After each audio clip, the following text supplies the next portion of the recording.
Harper. Patience Besa, when was the last time you visited Plibo? Yep. So I know people want us to go to other parts of the country so they can see their hometowns too. But it's beginning to rain, so we are making our way to Harper and to the Tottenham University. We'll also be visiting the immigration post to see what is being reported that our area has gotten severely damaged and the officers cannot inhabit that area. So it's been a good trip, a good drive. We're exiting Plibo now. It's raining, so you should expect that the quality of the video it's not going to be its best because of the rain. We have to drive safely. So we're in Plibo. It's 5 minutes after 3. We're exiting Plibo. And we are making our way to Harper City. So the thing by all Plibo on a deck down there. Yeah. Plibo on a deck.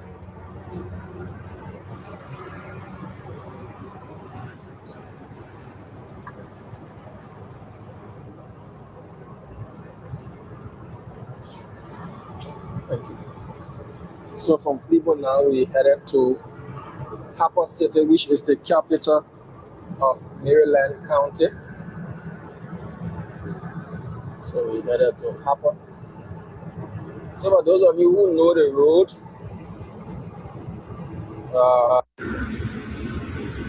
you let us know the towns that we will be encountering along the road.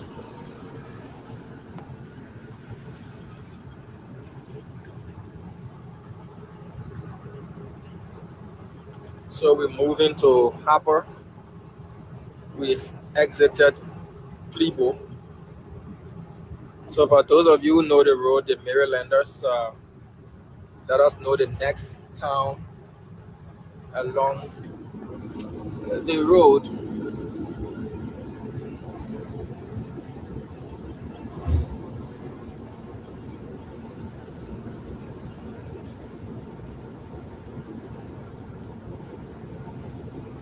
So it is raining now, so we'll do our best to bring you live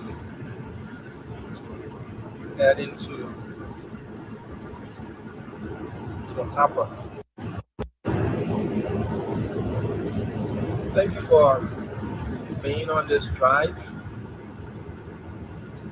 Many of you started with us from Kawakan.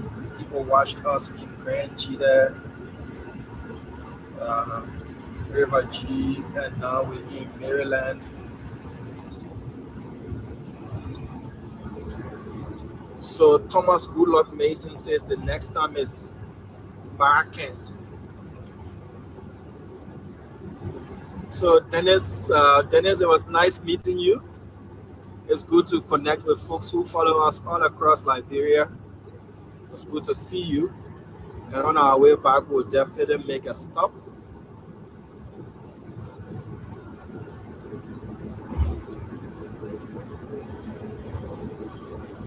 So we're moving on. So Kids TV Liberia said next is City Camp.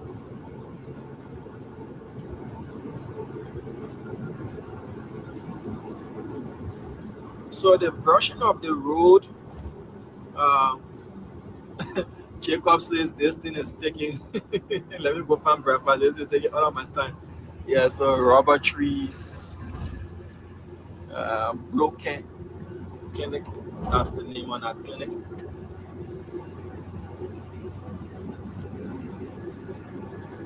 So the speed limit, if you're approaching the curve, is 60. If it's a straight path, a straight road, it's 80. That's what we've been seeing along. City limits drops. So Otis Tosin next is City Camp. JOBT says Old Lady Camp.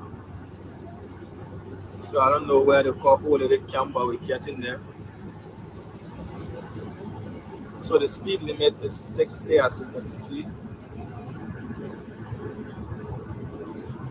Alright. So this is Old Lady Camp.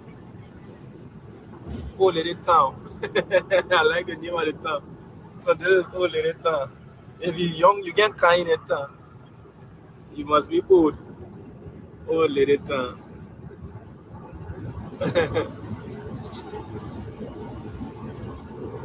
So we're leaving Old Lady Town. Old Lady Town stretches all the way inside there. Yeah.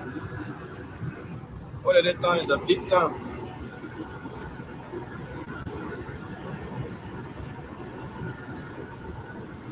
So if you're young, you can come to Old Lady Town. Yeah.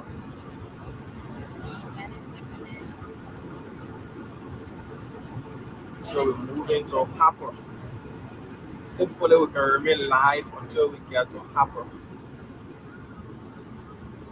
So the people of rubber sport, fireman, and the rest, we will be planning, visiting as well. So Otis says next is Barakan. Patrick Kama says, it's been a long time I left Maryland, almost 15 years. I know it's good to see Maryland. Once we have the technology to do this, we will definitely be doing this. So this is Barakan, as you can see it. So if you're from Barakan, I'll show you your town. People are Barakan, that's your town. Yep. And the horses are in Barakan. Oh, Barakan is still big. Oh, Barakan big. Barakan is school. Left and right.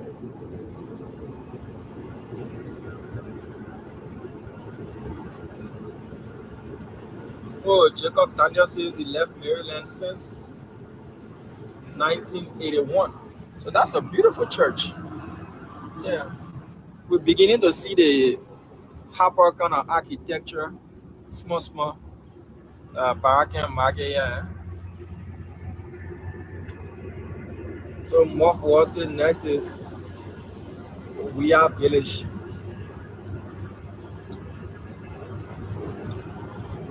So this is Maryland for you. And the rain is getting a bit heavier as we move on.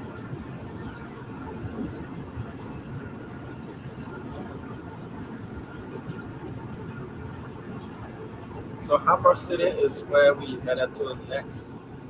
It's our final destination. Natalia says, I'm making feeling for you to push. We're not stopping.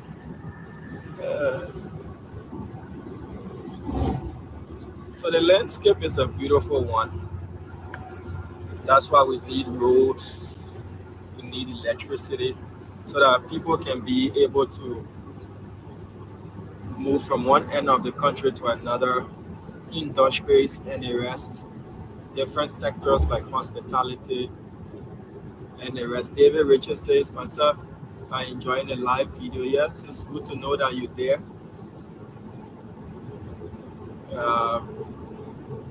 We are moving on. So this side is not raining. You can tell that from the pavement is dried.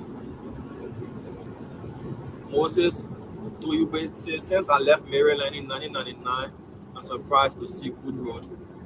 Well, this is why we are. So is it the wonder of God? Short stretch is not raining, then the other stretch is raining. So this church, you can tell, is an old one, not German church. Yeah, not German church. From the architecture alone, you can notice that not German church.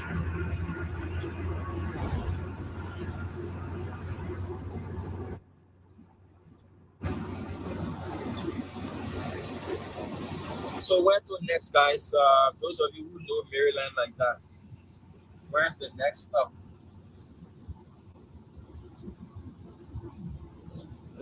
Where is the next stop?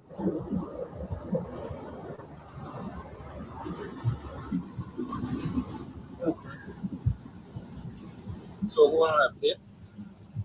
All right, as we try to do some adjustment, we will continue the live.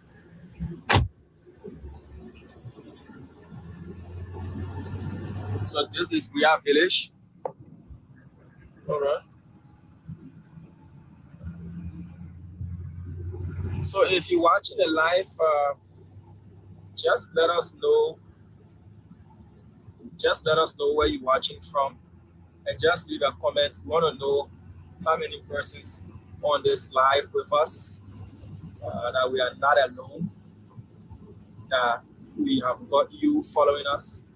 So just leave a comment so that we are village here. So is it the next plane in 1212? I think I let it 1212 name.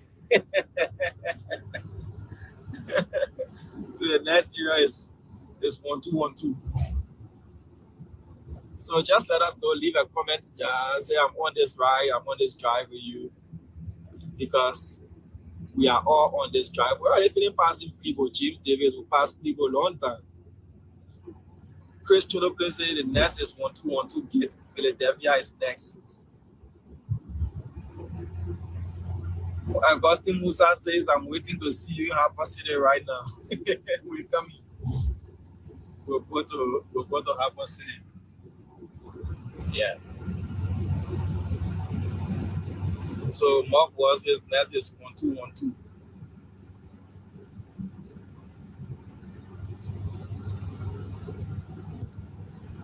We are moving. Mamadou Diallo, we don't papa people now. We heading to Harper. Exited people a long time ago.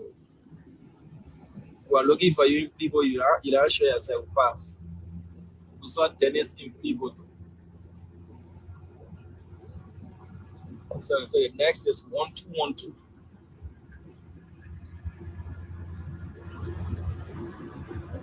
So why is it that it's called 1212? For those of you who are from this place and know the history, why is the area called 1212?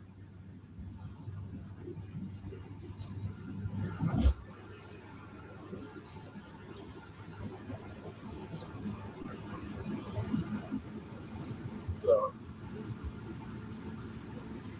let's look at the vegetation. People feeling brushing their farm. You can see there's a farmland. All right. And,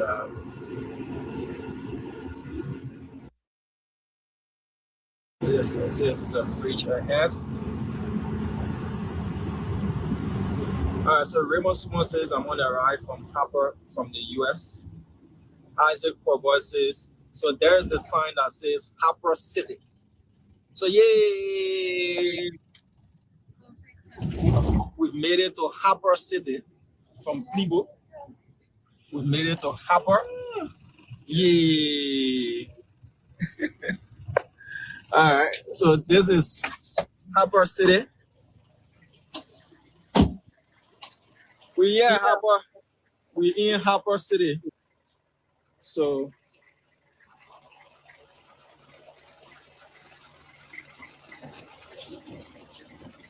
we just passed the bridge, taking a little scratch, and then we will proceed to Harper.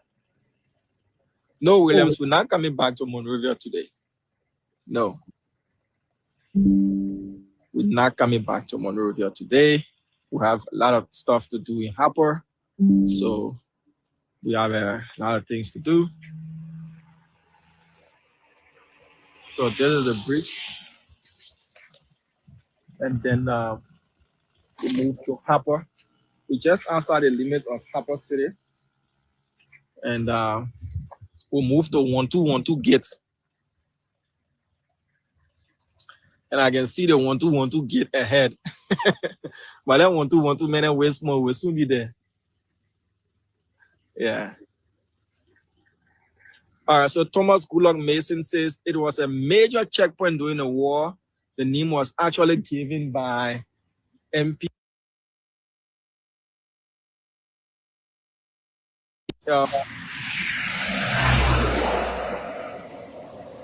So if you haven't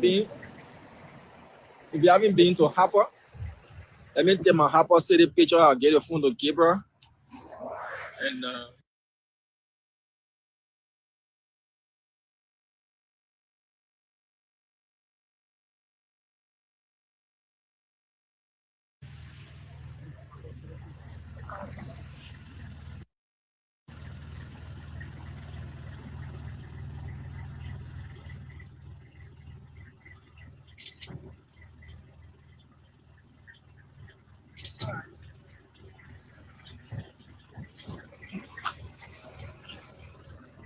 all right, folks. If you need to take a Harper City picture, we're moving to 1212 gate.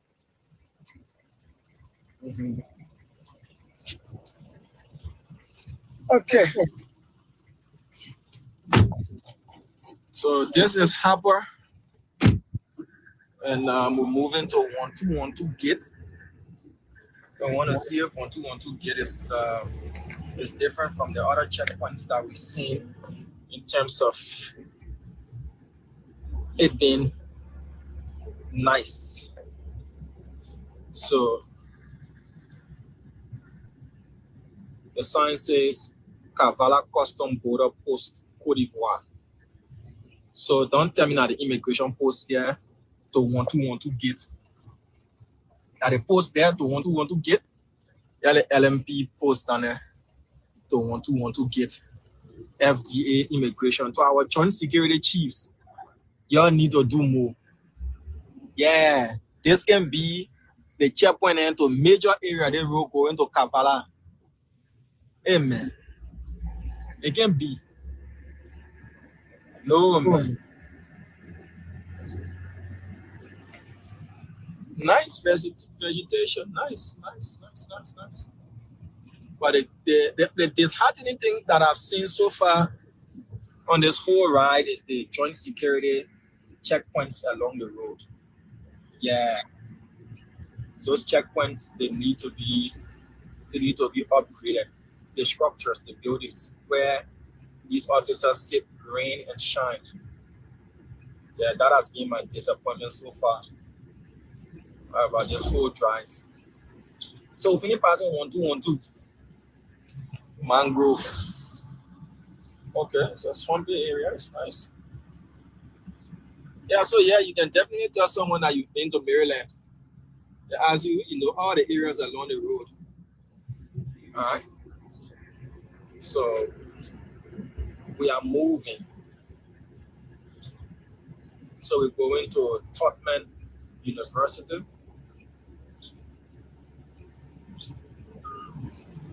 And this is Harper City. For those of you who know Harper, where is that? It looks like a church.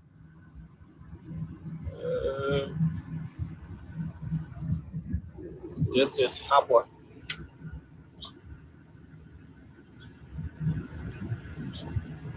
So if you in Harper, we're seeing some developments happening. Yep. So we are in Harper. It's raining. It is raining now. This looks like government area. That's the port. That's the port, the new port complex in Harper. And that building looks like pre-war building. You can see that structure. You know that they were there before the war. No one did it. It's nice, solid structure. Yeah.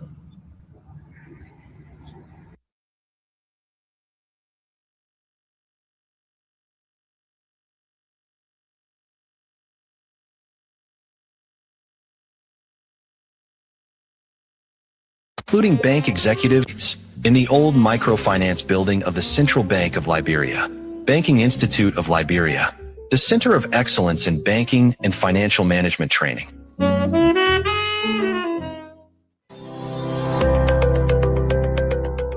Hello, Mahawa.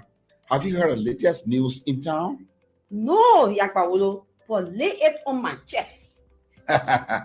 Well, the good news is that the Liberia Revenue Authority people say you can now pay your taxes in both Liberian and United States dollars. No more forced to pay only in US dollar. We have the options now to pay in LD and USD. Yeah. Wow, that's good news. So it means no more wahala to change your money to US dollar to go pay your taxes, eh? Yes, Mama. Now you can choose between any of the two currencies to pay your taxes easily. It's a great step towards transparency and fairness. But the exchange rate not stable. So what kind of rate will be using for us? Mama, the LRA people say we will use only the Central Bank of Liberia exchange rate that will be put up when you go pay your taxes that same day. Oh, whoa. Then we are good to go. Thank you, LRA. No more worry about changing money to pay our taxes in US dollar. Nobody will eat our eye again. Pay tax. We all enjoy.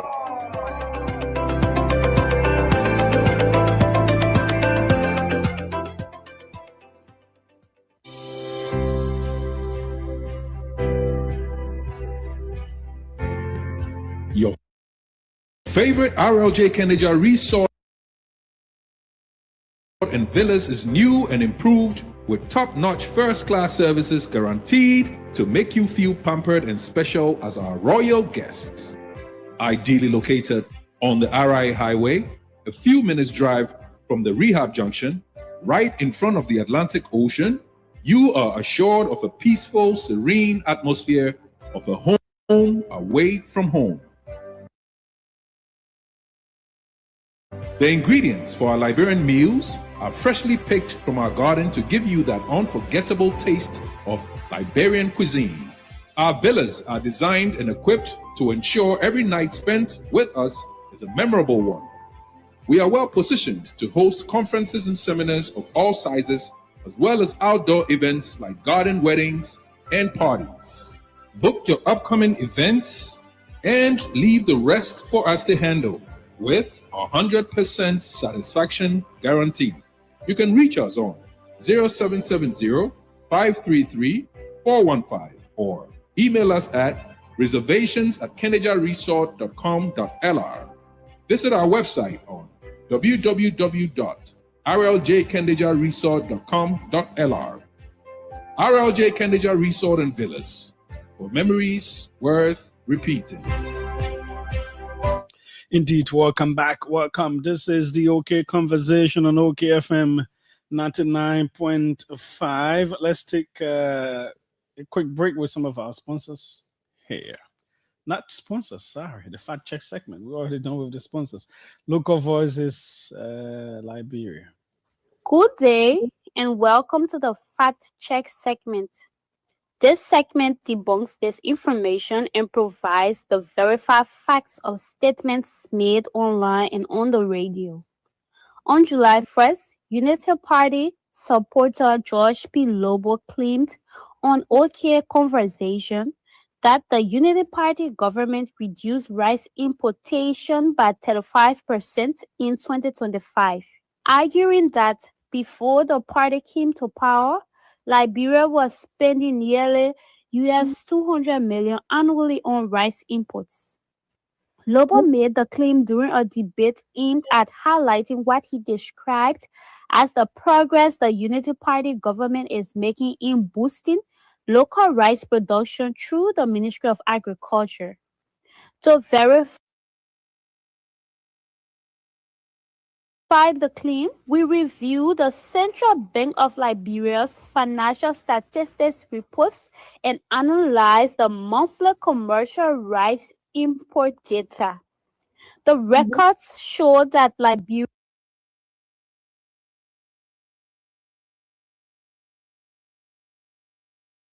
imported approximately $212.47 million worth of rice in 2023. The last 4 years of the CDC administration, rice imports then declined about $163.56 million in 2024, representing a 23% decrease. However, the data shows that rice imports increased significantly in 2025 to approximately US $242.91 million. This represents a 48.5% increase compared to 2024 and is also higher than the 2023 level. Based on these findings, the government reduced rice importation by 35% in 2025 is misleading. In 2025, spending on rice importation under the UP administration increased by 48.5% and not 35% decrease as claimed by Lobo. During the same OK conversation, Benedict Kaluba, former Assistant Minister of Development Planning at the Ministry of Finance, claimed that Berta's main transformation index reports that 60.6% of Liberia's population is living in poverty, representing about 3.4 million Liberians. Kaluba made the claim while responding to an opposing argument, noting that the BTI data was referenced in Table 4 of the arrest agenda. To verify the claim, we reviewed the 2026 BTI country reports on Liberia, as well as data from the World Bank. The BTI is a global assessment published every 2 years by the German foundation Bertelsmann Think Fund. Our review found that the BTI does report that 60.6% of Liberia's population lives below the international poverty level. However, the BTI reports indicates that this estimate is based on data collected in 2016 and therefore does not reflect developments under the current Unity Party administration. We also reviewed the World Bank's latest poverty assessment, which showed that approximately 59.7% of the Liberians were living below the national poverty line in 2023.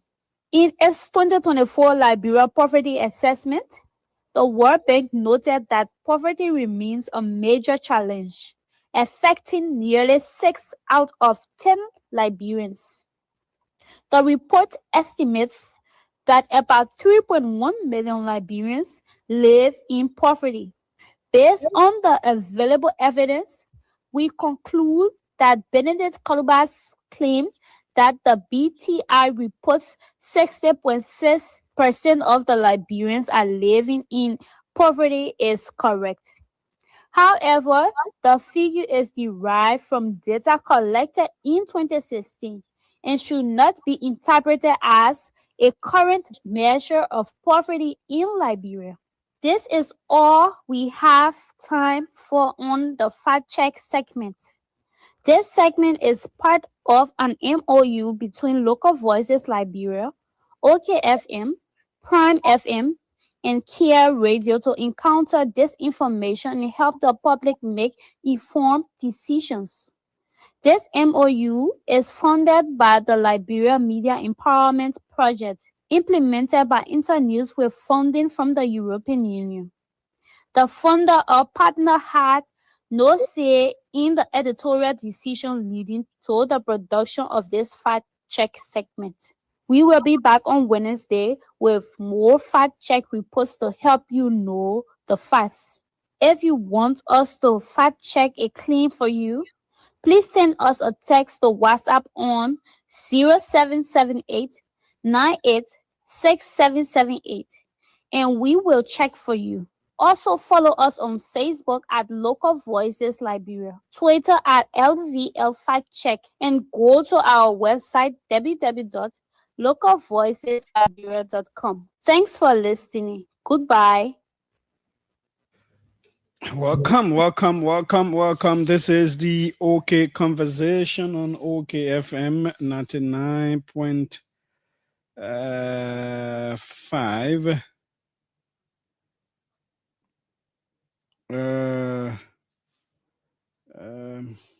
Yep, let's start from the executive mansion as we always try to do. Um, yep. I hope we're live now. I hope we are. I hope we are.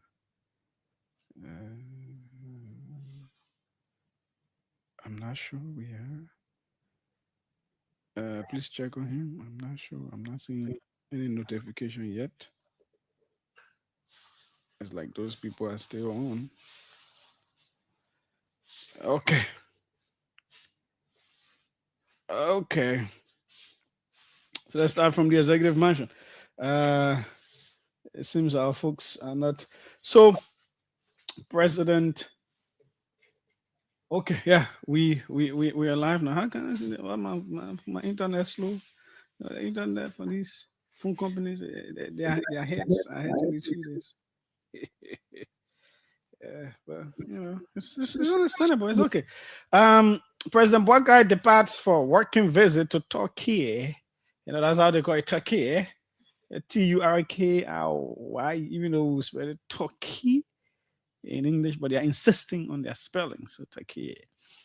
President Joseph Newman Boakai Sr. departs Liberia this morning, which was the 5th yesterday, Sunday, for a working visit to Istanbul, Republic of Turkey, where he will hold a series of engagements aimed at strengthening bilateral relations and promoting investment opportunities for Liberia. During the visit, President Boakai is expected to meet with his Turkish counterpart, President Recep Tayyip Erdogan, to discuss matters of mutual interest and explore avenues for enhanced cooperation between Liberia and Turkey. The bilateral discussions will focus on expanding collaboration in key sectors, including trade and investment. Yeah, they have very good trading opportunities: infrastructure, healthcare, education, agriculture, energy, and technical cooperation. In addition to his official meetings, the Liberian leader will engage with prominent Turkish business leaders and investors to showcase Liberia's investment potential and encourage increased private sector participation in the country's development. These engagements are expected to foster strong economic partnerships and attract investment in priority sectors of the Liberian economy. President Boakai is accompanied by a small delegation that includes the Minister of State without portfolio, Haja Mamaka Beleti, along with other senior government officials. While the president is away, the Minister of State for Presidential Affairs, Samuel Estefqua, will chair the cabinet in consultation with the Honorable Vice President, remaining in regular contact with the president. The president is expected to return to Liberia at the end of the week upon the conclusion of his engagements in Turkey. So the president is accompanied by a small delegation that includes the Minister of State without portfolio, Haja Mamaka Beleti. Yeah, they didn't put any other person needed. You remember the other time the president said before anybody these other, So the president said, he has to exemplify that. But in line with that visit, something came up. Something came up. So let's look at that. Let's look at what came up as that visit is ongoing. So, how do we call them? The Liberian investigator came up with this investigative story in relations to this. So let's bring you it. Again, this is the OK conversation on OK 99.5. We may have a debate here tomorrow. We may have a debate here Wednesday. So yeah, we will serve you with debates upon debates. But let's go to the Liberian investigator's story relative to the president's travel. It says, and the headline is President Boakai travels to Turkey aboard car power ship jet as questions resurface over company's Liberia contract bid. President Joseph Numa Boakai departed Liberia Sunday aboard a private jet owned by car power ship. The Turkish energy company whose floating power plant proposal was rejected by the management of the Liberia Electricity Corporation and condemned by international donors under 2 successive administrations. The aircraft bearing the Bow Inscription car power ship and tail number T7-KPS landed at Rabat International Airport at about 3:57 p.m. Saturday, July 4 from Ankara, Turkey, according to flight tracking data. It departed RIA with the president on board Sunday morning, July 5. Didn't have an issue with it, did say it. Yep. T7 is a San Marino's aircraft registration prefix, a registry that allows foreign companies to hold title to aircraft through a locally domiciled representative. It could not be immediately confirmed by a Liberian investigator through San Marino Civil Aviation Authority whether car power ship itself is the certificate holder of record or whether the aircraft is held through a related entity. Flight track data 24 data, that's Flight Radar 24 data lists T7KPS as a Bombardier Global 6000 with its operator recorded as BE Aero. The publicly available flight history for the aircraft, which extends roughly a week back from any given date on the platform's free tier, shows the jet routing through Seoul, Yangzhou, and Changsha in China, then Istanbul, Reykjavik, Brownsville, Texas, and Los Angeles.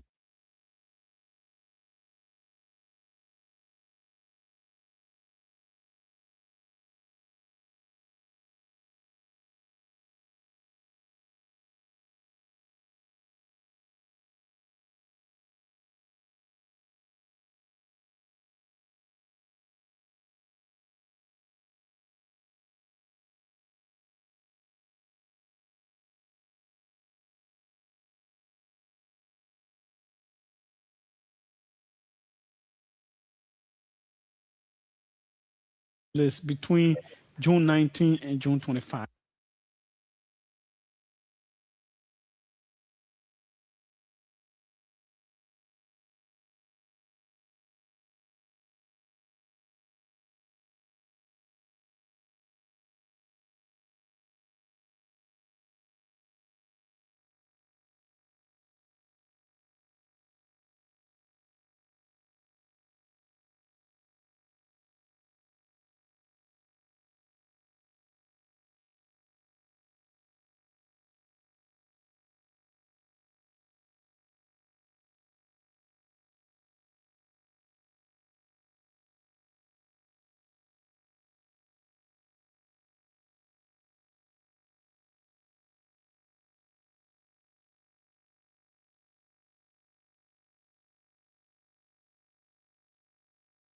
Has been placed atop a board created to oversee the government's strategic investment agreements.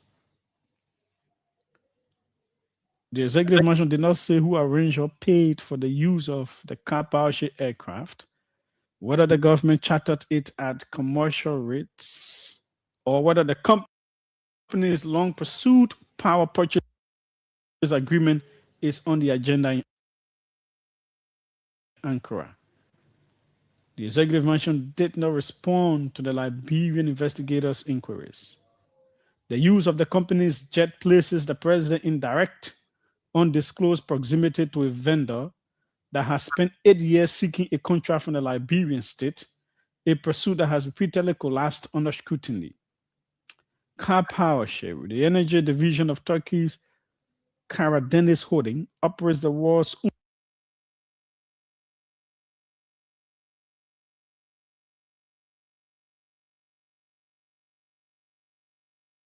only fleet of floating power plants with more than 40 vessels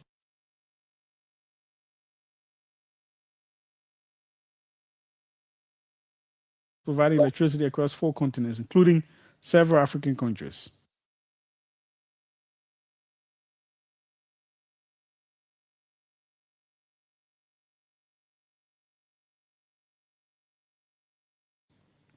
In 2023, the company shut off power to Freetown and Bissau, the capitals of Sierra Leone and Guinea-Bissau, over unpaid bills reportedly amounting to US $40 million and US $15 million, respectively, according to Semaphore Africa. The company is currently engaged in advanced negotiations to extend its power purchase agreement with the Electricity Company of Ghana beyond its 2027 expiration and is in early stage talks with Kenya about emergency power supply, according to Bloomberg, making the Liberia initiative part of a broader continental effort rather than a standalone move. The company first sought a Liberian contract in 2020 power purchase, whether consumed or not, drew a protest letter dated July 17, 2018, co-signed by the ambassadors of the United States, the European Union, Germany, Ireland, Norway, Sweden, and the United Kingdom, along with the World Bank's country director. The partners, who have invested more than $825 million in Liberia's electricity sector, warned that the deal will saddle the LEC with unnecessary debt and provide more of what Liberia already has in excess, according to the letter, which leaked to the Liberian media at the time. The WIA administration abandoned the deal under donor pressure. In 2018, the Liberian media reported that the WIA president, Bouakai, this time has again accepted the use of an aircraft connected to the same company, this time the company's own branded jet. Car Powership returned within weeks of the Bouakai administration taking office. In a letter dated February 15, 2024, the company's Africa Regional Director, Emery Domosoglu, wrote that Car Powership had introduced its Powership solutions to President Bouakai on February 5, 2024, held follow-up meetings with the LEC and the National Port Authority on the president's instructions, and presented a term fleet for signature by the LEC and Car Powership Global, blah, blah, blah, blah, blah. It's a long story, but you have the idea, and that is it. So that is the controversy arising from the president's travel. Okay, so you know that one. You have that one in your head. In the coming days, we will follow that as we also give you updates of what the president, as the executive mansion, gives us. We give you. Yeah, that's how it works. Okay. Okay, so wish the president all of the very best. Okay. Criminal Court C at the Temple of Justice rejected the criminal appearance surety bond filed on behalf of former Chief of Protocol Nora Finabondo on Thursday, ordering her defense team to submit a legally sufficient replacement within 72 hours or risk further legal consequences. So I'm not a legal person. So let me call our judicial bureau man, Watson Riches. If the bond was found to be defective, why wasn't she arrested? That's what I want to know. Why did they give 72 hours? And usually they will arrest people, right?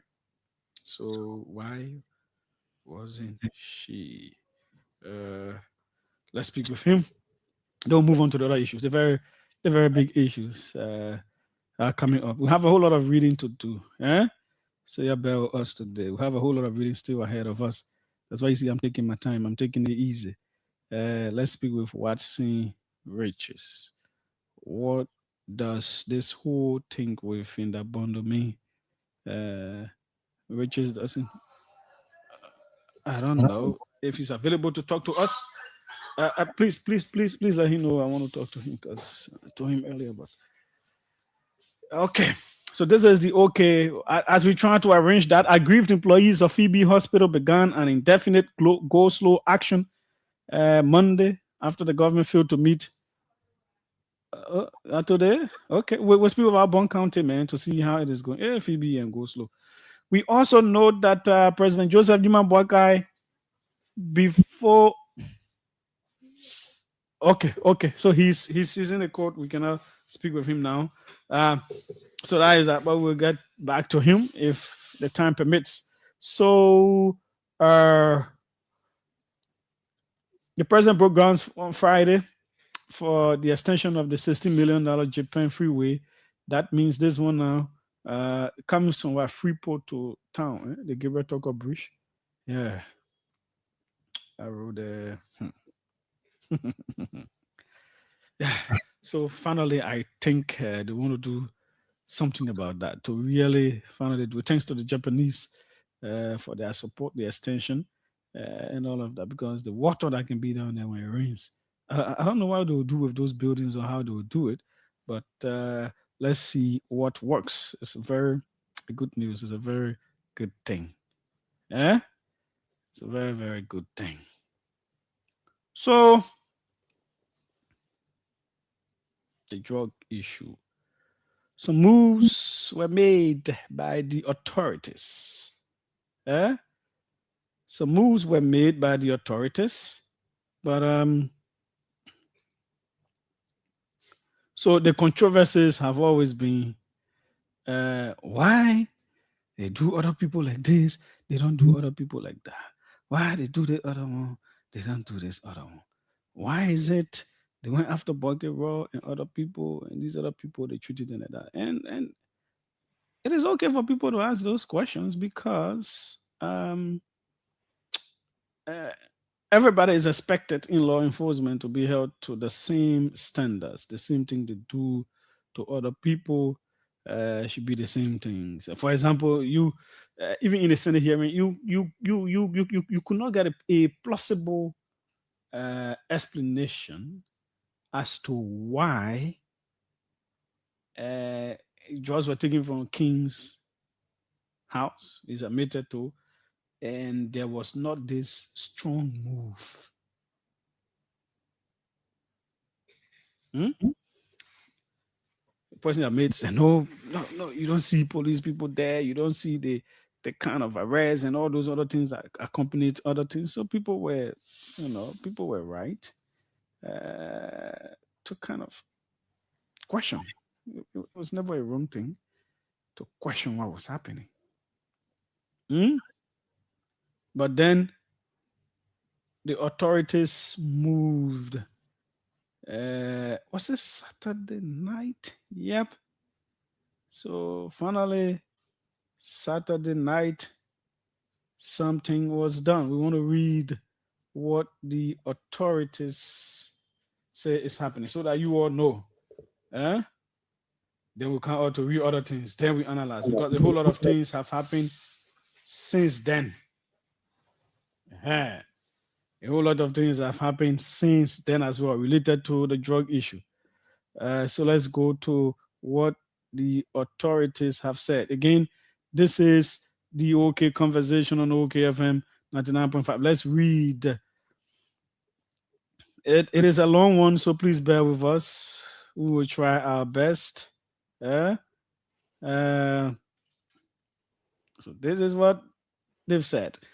The police chief wrote this, read this. I address the nation today on a matter of grave national importance, the attempted exportation of a very large quantity of cocaine through Ravos International Airport, the progress of the joint national security investigation, and the criminal charges that have now been brought as the result of that investigation. As the Liberian people are aware, on Sunday, June 7, 2026, a consignment of 6 boxes presented for export through Ravos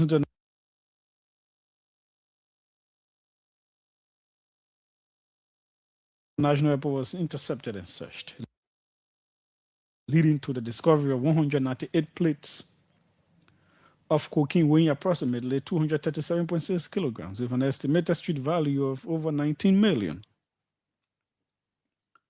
The shipment had been presented as ordinary commercial cargo, but subsequent inspection and testing revealed that it contained a large quantity of illicit narcotic substances.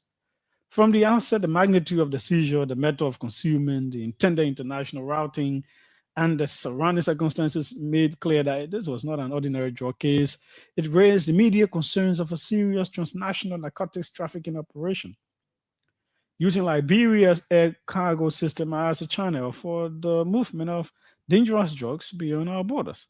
In response, His Excellency the President ordered a joint national security under the supervision of the Ministry of Justice. That investigation has involved the collection and review of witness and suspect statements, cargo documentation, screening and handling records, communication data, and other evidence relevant to the shipment and the persons connected to it.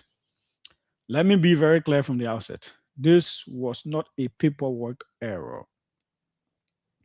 This may gone wrong. This was a serious transnational cocaine trafficking operations using Liberia's aviation and logistics system as a channel for organized crime. And today, the Liberian National Police, acting in concert with the Liberia Drug Enforcement Agency and our national security partners, is naming the principal suspects and setting out the charges. What the investigation established.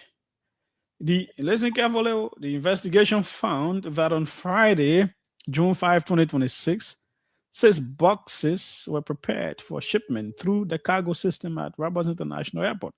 The shipment was processed under the false description of ordinary goods, Magic Cube and laptops. But from the beginning, there were red flags, discrepancies in the declared weight, suspicious screening images, and conflicting shipping documentation. Because of those discrepancies, the cargo did not leave on June 5. On Sunday, June 7, 2026, when the boxes were rescreened and physically inspected, a white powdery substance was discovered concealed inside them. That substance was turned over to the Liberia Drug Enforcement Agency, tested and confirmed to be cocaine. But the investigation did not stop at the seizure. The Joint Special Investigative Team examined the cargo trail, the communications trail, the money trail, the digital evidence, the airway bill, the conduct of the individuals involved, and the actions taken after the cocaine was discovered. The evidence establishes that after the consignment was exposed, there were deliberate efforts by operating cells of the cartel to bribe security personnel, retrieve the shipment, and interfere with the seizure. The investigation also found evidence of an earlier shipment in May 2026, routed in a similar fashion, using the same type of false cargo description and linked to the same network. This means the June 7 seizure was not a one-off event. It points to a pattern, a system, and a criminal enterprise. Based on witness testimony, documentary records, call logs, digital evidence, forensic findings, and the reconstruction of the cargo chain, the Joint Special Investigative Team identified the following principal suspects and now hereby criminally charge the below suspects under the amended Controlled Drugs and Substance Act of 2023 and Chapter 10 of the Revised Penal Code of Liberia.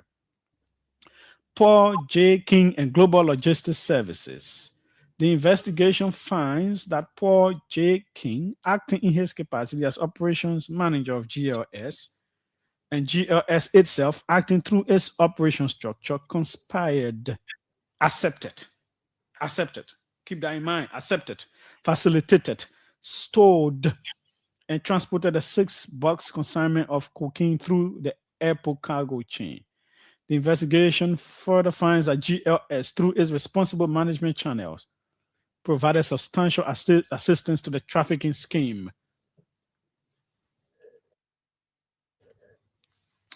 Accordingly, Paul J. King and GLS has been charged. Paul J. King and GLS have been charged under Chapter 14, Sections 84, 85, 86, and 93 of the amended Controlled Drugs and Substance Act of 2023 and Chapter 10, Sections 2, 3, and 4 of the Revised Penal Code of Liberia, captioned Unlicensed Exportation of Controlled Drugs or Substances. Unlicensed transportation and trading in transit of controlled drugs or substances. Unlicensed possession of controlled drugs or substances.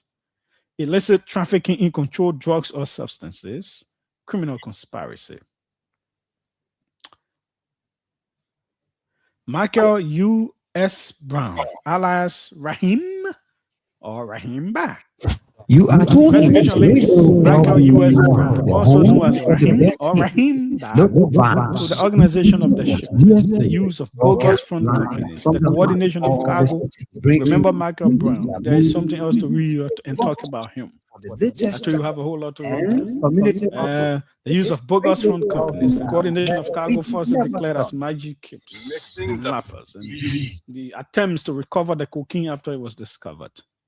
He has been charged in absentia under Chapter 14 section. Absentia means it's not yet.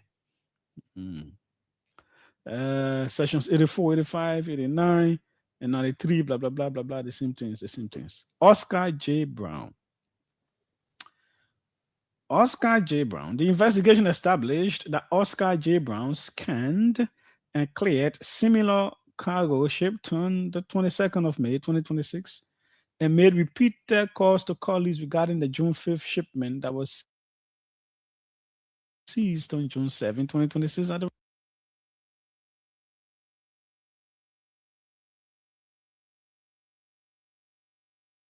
Rebels International Airport in an effort to secure the release of the cargo after its contents had already been discovered. He has been charged in absentia under Chapter 14 sections, blah, blah, blah, the same kinds of things. Emmanuel Ba.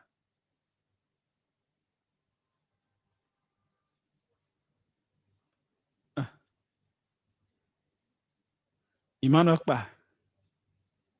The investigation identifies Emmanuel Ba as the person who delivered the shipment and associated cash with the similar charges and all that. Is it? Oh, I did the same. It says he was the one who carried that. Emmanuel Ba delivered the shipment and associated cash. So maybe somebody else. Okay. Suspect Usman Ali is identified as a consignee based in the UK. He has been charged in absentia under blah blah blah blah blah blah blah blah blah blah blah blah blah. All suspects who are in hiding outside the country or otherwise evading the process of law are being pursued through every lawful means available to the Republic of Liberia, including arrest warrants, international law enforcement cooperation, extradition requests, and mutual legal assistance mechanisms where applicable. The investigation into the May 2026 shipment and all related consignments remains active. We are not treating this as a closed file seizure. We are treating it as a network investigation aimed at identifying every participant, financier, organizer, handler, courier, facilitator, insider, and foreign links. Any public official, security officer, airport official, private company, or corporate actor found to have knowingly participated in this scheme, attempted to obstruct the investigation, or compromise the integrity of the seizure will face the full consequences of the law. We are working with the relevant authorities to immediately review and tighten cargo control vulnerabilities, chain of custody procedures, screening protocols, and internal safeguards at the Rebels International Airport and across the cargo handling system. To the Liberian people, this case should concern every citizen because narcotics trafficking is not a victimless enterprise. It corrodes institutions, it finances organized crime, it corrupts public systems, it destroys lives and communities, and it places Liberia's name at risk in the international community. Liberia cannot and will not become a safe transit corridor for transnational organized criminal organizations. We will not allow criminal networks to hide behind company names, false airway bills, airport access, political connections, or cash inducements. We will not permit public institutions to be bent to the service of traffickers, and we will not retreat because the people involved may be influential, connected, or embedded in political or commercial systems. If you traffic drugs through Liberia, we will pursue you. If you facilitate drug trafficking, we will charge you. If you try to bribe officers to release narcotics, we will expose you. If you abuse public trust to shoot traffickers, we will bring you before the law. That is the commitment of the Joint Special Investigative Team. And that is the commitment we owe to the Liberian people. Let me also state for the record that while these suspects are being named and charges are being pursued, every accused person remains entitled to to the protections of due process and the presumption of innocence until proven guilty by a court of competent jurisdiction. Our duty as law enforcement is to investigate thoroughly, charge lawfully, preserve the evidence, and place the matter before the court. That is exactly what we would do. And let this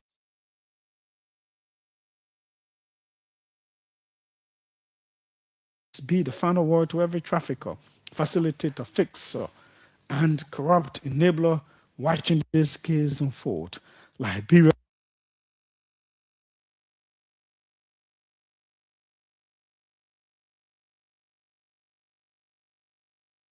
is closed to drug traffickers. Our airport is not a corridor. Our institutions are not for sale. Our officers are not your brokers. And anyone who mistakes this republic for a safe passageway for illicit trafficking will be met with investigation, arrest, prosecution, and the full force of the law. This investigation will continue.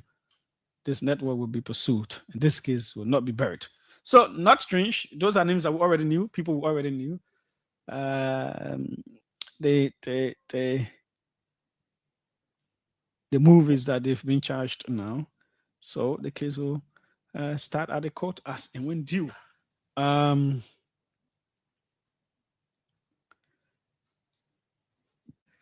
all of that. So, yep, that is that from the end of the police. One name is mentioned, Michael U.L. Brown. This Michael Brown here, it has been claimed that he was imprisoned for a similar thing.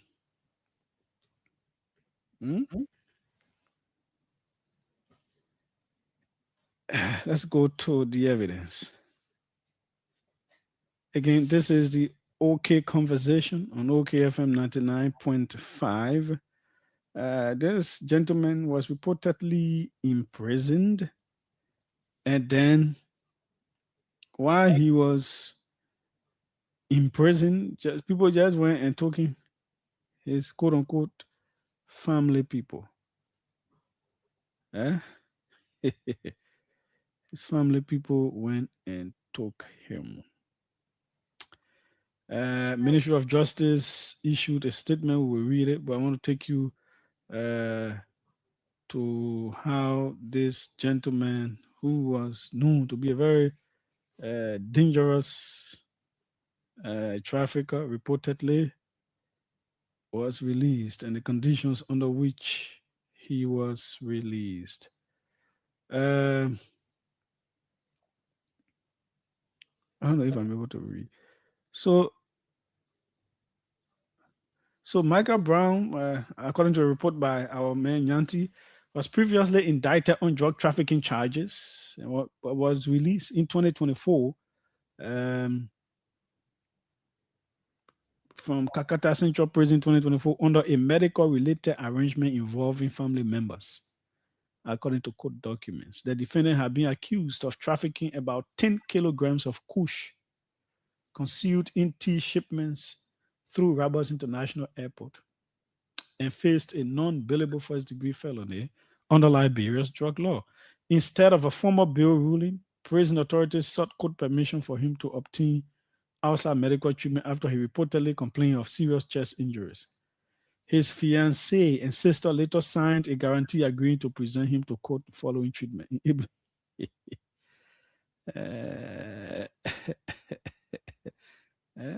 The document is here. Statement of guarantee. No lawyer, no bond business, nothing. When I say, we, the undersigned of this document, in presence of Ms. Toshi Garnett and Christine G. Cheeks, fiancé and sister, respectively, of defendant Michael U.S. Brown, residents of A.B.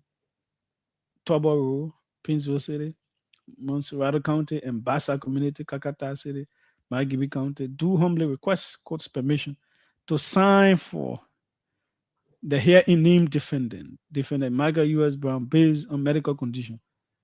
Please see attached facsimile of the medical report for easy reference.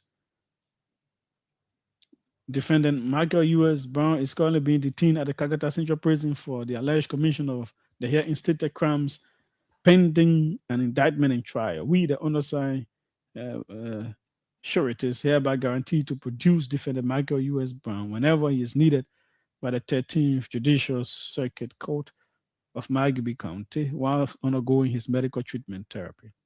However, should we fail to act accordingly as to herein state a voluntary commitment, we should be arrested and incarcerated at the Calcutta Central Prison until the aforesaid defendant is produced by us. In so doing, they shall constitute your sufficient and legal authority in the presence of witness, blah, blah, blah, blah, blah, blah. On September 19, 2024, His Honor T. It says Gee-Harper Carey, assigned Circuit Judge. The letter was written to him by Major Nelson P. Howard, Prison Superintendent, Calcutta Central Prison. So I have the honor to inform you about the health condition of inmate Michael Brown. So Major Nelson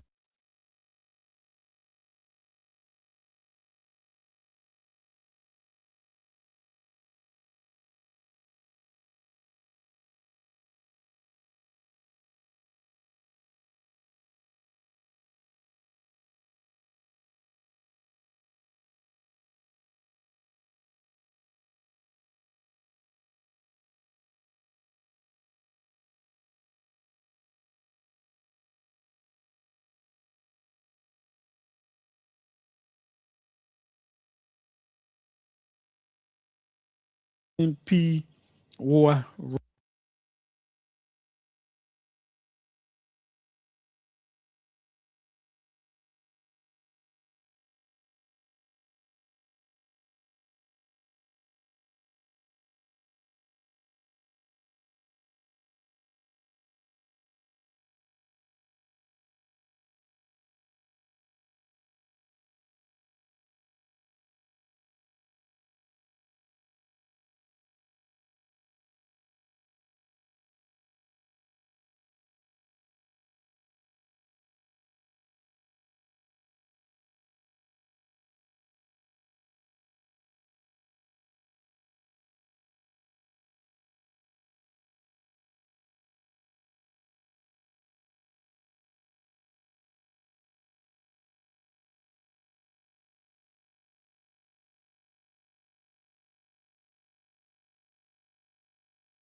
brought back.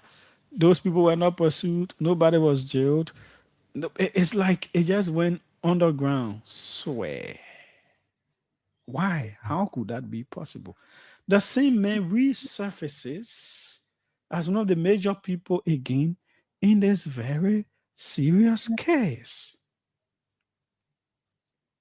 Huh, folks? Okay. Let's see if we can speak with Nyanti now. So the other side, no, let's go to the Ministry of Justice clarification.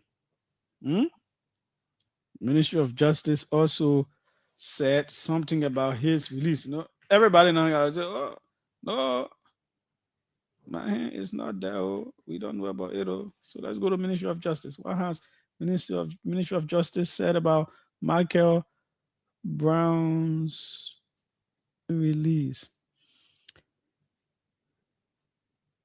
Michael U.S. Brown was released pursuant to a court order, not by the Ministry of Justice. The Ministry of Justice wishes to clarify that Michael U.S. Brown, a pretrial detainee, was released from custody solely pursuant to an order issued by the 13th Judicial Circuit Court for Mayagüez County under the gavel of His Honor Judge T. Gee-Harper Carey on September 20, 2024.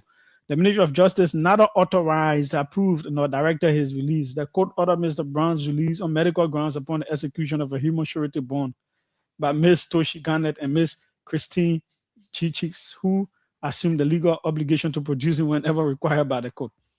In light of widespread public misinformation attempts to associate Mr. Brown's court-ordered release with the ongoing investigation into the attempted exportation of approximately US $19 million worth of cocaine, the ministry considers it necessary to place the facts before the Liberian people. On July 24, 2024, Michael U.S. Brown and Raymond Kwehe were arrested after attempting to clear 2 cartoons labeled tea leaves at Roberts International Airport. Brown, an information technology officer assigned at Roberts International Airport, was identified as the importer consignee of the shipment, while Kwehe, a clearing agent with UPS, facilitated its clearance.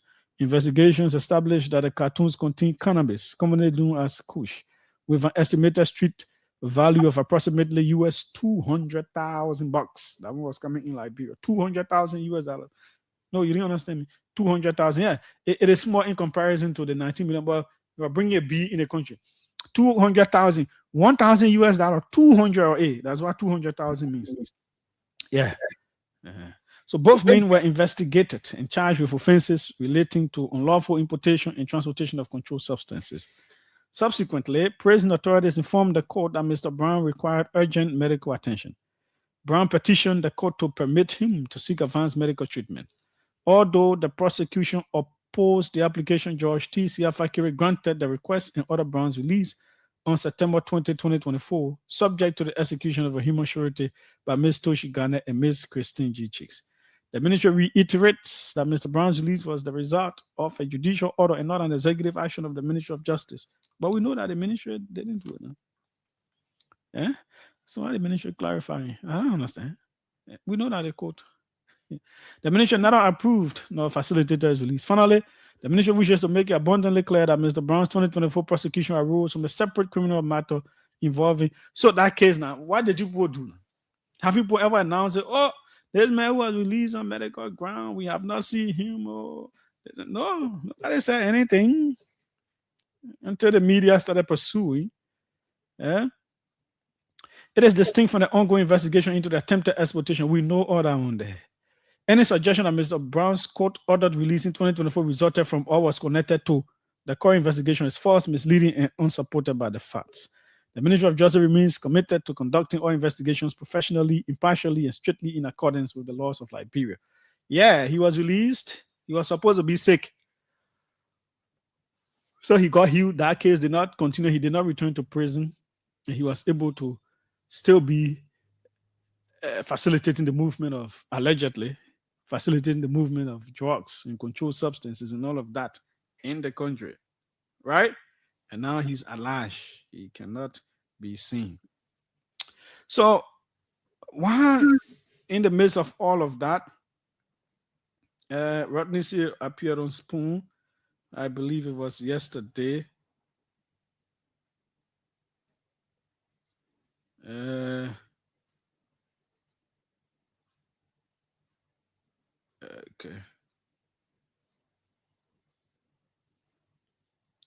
And he says some stuff, but I speak with Nyanti first. He mentioned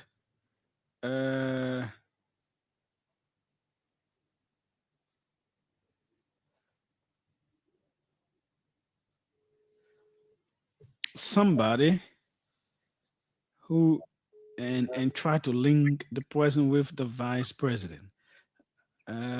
We've not seen the authorities charging this person or mentioning this person's name. So I don't know how is this guy being mentioned now. But investigations are ongoing, like the authorities said. So we have with us Nyanti. Nyanti, welcome. Yeah, thank you, Judas. Thank you so much for talking to me. Yeah, I will read all the other things that Tony said. I'll read a response from the vice president. I'll play a bit of what Rodney said. But in terms of this Tony person, we know the authorities have not named this person. They haven't charged him, none whatsoever. Did you follow? Do you know how Rodney tried to connect this person with this whole case? Yeah, so last night, Ronnie was the guest for the Spoon Talk. Given that they were talking about those who have been linked to the judge, and some of those who were charged by the police are currently alleged that the likes of Oscar Brown, the intelligence officer at the Liberia Airport Authority, and then Michael Brown as well. So, and then Tony, his full name is one Anthony Denuka. Yeah. And Anthony, according to Anthony, he worked at the airport. He worked at the airport since 2011, and then left that place in 2019. And then he took assignment at the Liberia Lottery Authority there, working there, according to him. So Ronnie have said that given that Tony had been in the corridor with Oscar Brown at the time at the airport, and then Tony also knows Michael Brown as well. And then given that Tony has been seen in the corridor of the current vice president, their current that showing Tony taking photo with the vice president, even visiting his home, and also visiting also taking photo with the wife of the current vice president. So Ronda said, though he's not accusing the vice president of being linked to these 19 million jobs, but for the fact that Tony has been seen with the vice president and having having link with some of those who have been charged by the police, that the less of Michael Brown, the less of Oscar Brown. So it is prudent that the vice president come up publicly to talk about I get that. I was just because I was not able to follow the full thing. I just want to know how did he try to connect the 20% to the drug case? Though he said he has been receiving series of evidence and photos have been coming out, he tried to dig beyond to get direct link of Michael Brown, Oscar Brown, and then also he were asking a question that given that Tony knows exactly Oscar Brown, having to process having a relationship with Oscar Brown, and then given that Oscar is currently according to him, Oscar that is Michael Brown. So he think, So given that these are changes, so he think that the investigator should also question Tony. So and they have to show they posted a series of photo last night on his own talk where the Oscar, but according to Ronde, he didn't link Michael Brown or Oscar Brown to the vice president because there was no photo showing that these individuals have been seen with the vice president. But for the fact that Tony is seen with the vice president, and then Tony is also Tony has been having link with some of the guys, though he worked with them at the Liberia Airport Authority, so he thinks that the vice president should come up publicly by speaking on this matter. So this was when he brought about the issue about Tony. Okay. And unfortunately, Tony called on the radio last night.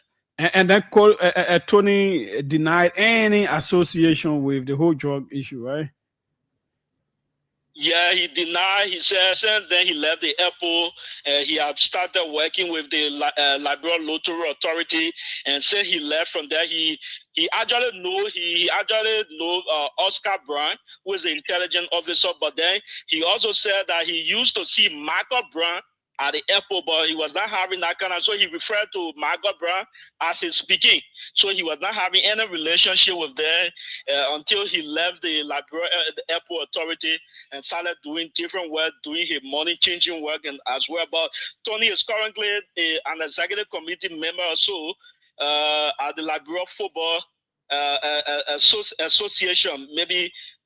So Tony has been in the executive committee role at the Liberia Football Association, and then he's also the owner of Tony FC, a football club there in Lower Margibi that currently play within the second division league. So that's the person Ronnie was talking about until he denied his association, especially linked to the 19 million jobs. But again, Julius, Tony is not a member of those who are listed as a person or injured or suspect because the police have not called in Tony. They have not labeled any charges against him. But for the fact that he's been seen with the vice president, so it means that the vice president will have to come publicly to speak to Okay. that. Though Tony have said that he loved the vice president, he loved the Unity Party, but again, the vice president at Kamba, he doesn't know Tony. So that was the key issues that sparked up today.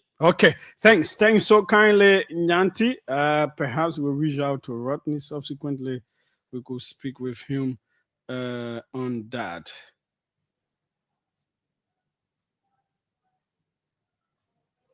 Okay, I won't call this person, but this person a big lawyer.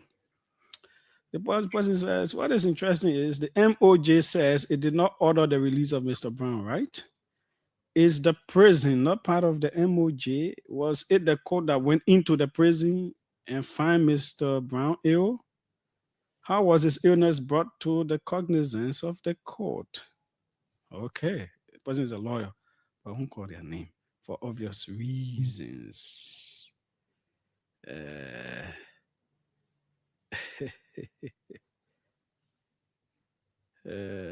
Okay, we're not ready for public participation, but this person's message, yeah, it grabbed my attention.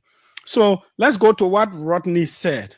We got plenty handles. We'll also come to what Tony responded with after what Rodney said. Then we'll come to the vice president's office response, and then we see. Senator can send me the picture of the vice president, Edmund Melvin Snow, and like you are saying, that it is concerning why he's in photo, he's on the photo with these guys then. Guys, can you stop calling 1 minute? I'm uploading this picture, and then it will only be fair that we put them up, and then we can discuss them. I think then this week will be very interesting. The vice president is out of the country by God's grace. He should be returning this week. And we hope he can speak. I think you should invite him on the show. You should invite him on the show. I will.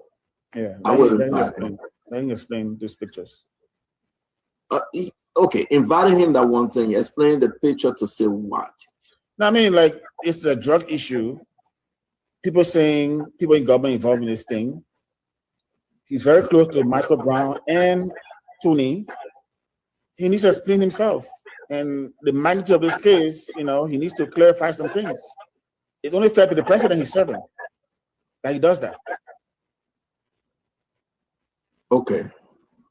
I'm going to put it up. If you have your question, send your question while I put these photos up. And again, the vice president, yes, is in the photo with some folks, Marcus Brown and Tony. Allegation on Tony that he's involved, like you heard Ronnie saying, and you can decide which is which. Your question is very, very important while I upload this picture. Ronnie, the guys coming, people are calling, but I got to upload the picture, right? Are these recent photos? I don't think they're recent photos. I think what they show is the relationship between the vice president and these people who are prime persons of interest in this case. Tony is close to Michael. Both of them are close to the VP. And the manner in which Michael was released from prison, the manner in which he escaped from Liberia, all those things are in the air right now.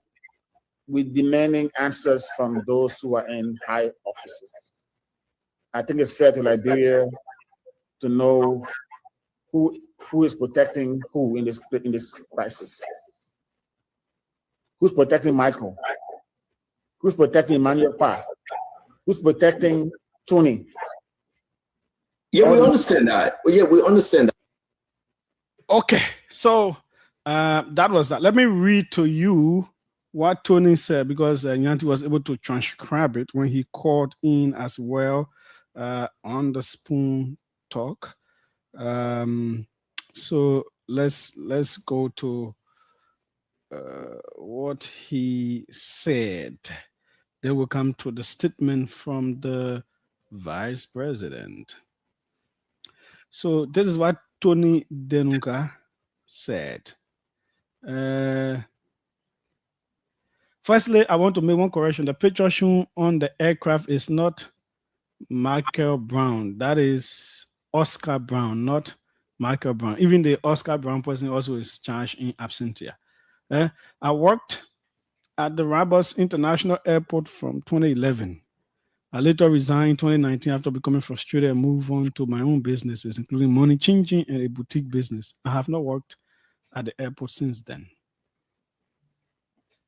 Michael Brown was someone I knew from the airport. He used to come around and we would occasionally interact, but since I left the airport, we have had no connection. I can't even remember the last time we spoke. It has been more than a year. I decided to support the Unity Party because I believe in Vice President Jeremiah Combs' leadership. I admire the way he leads and speaks, so I gave him my loyalty.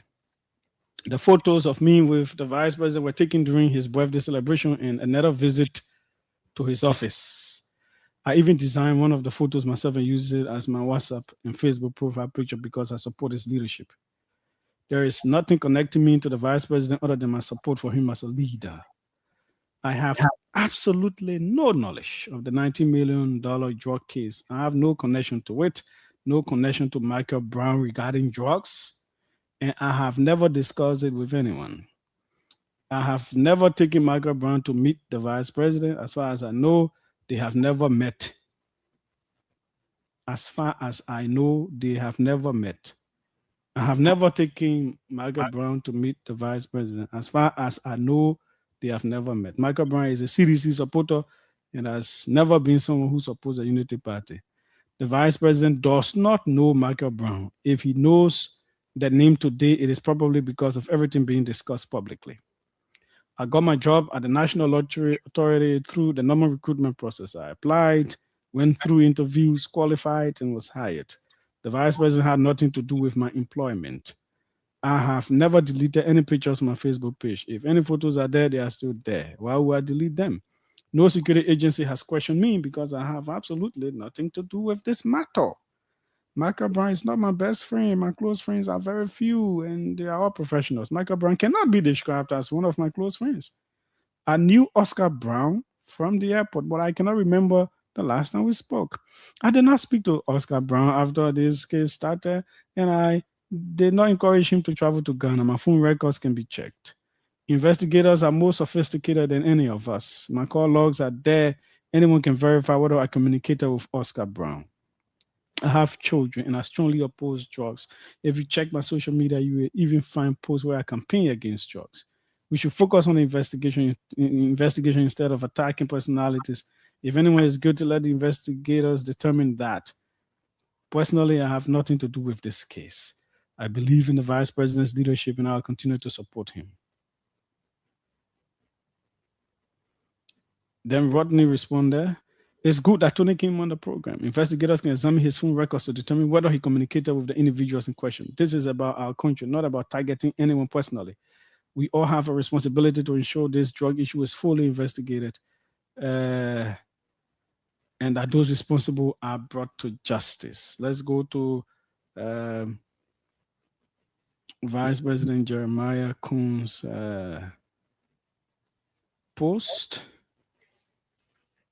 on this matter. This is the OK Conversation on OKFM 99.5. So this is what he wrote.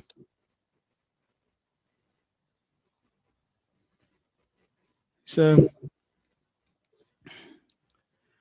I reject Rodney Sears' allegation on Spoon TV last night that I have an association with one Anthony seen in a group photo with me, who he alleged to have a link to drug-related activities.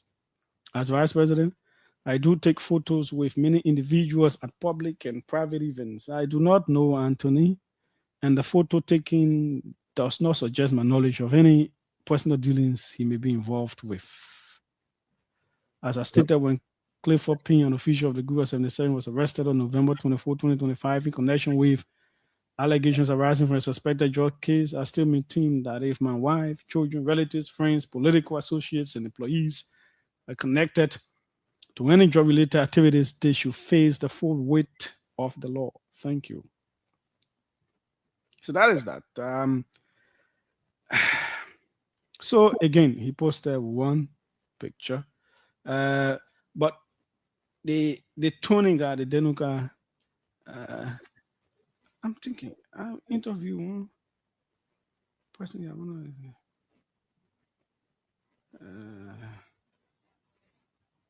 don't know.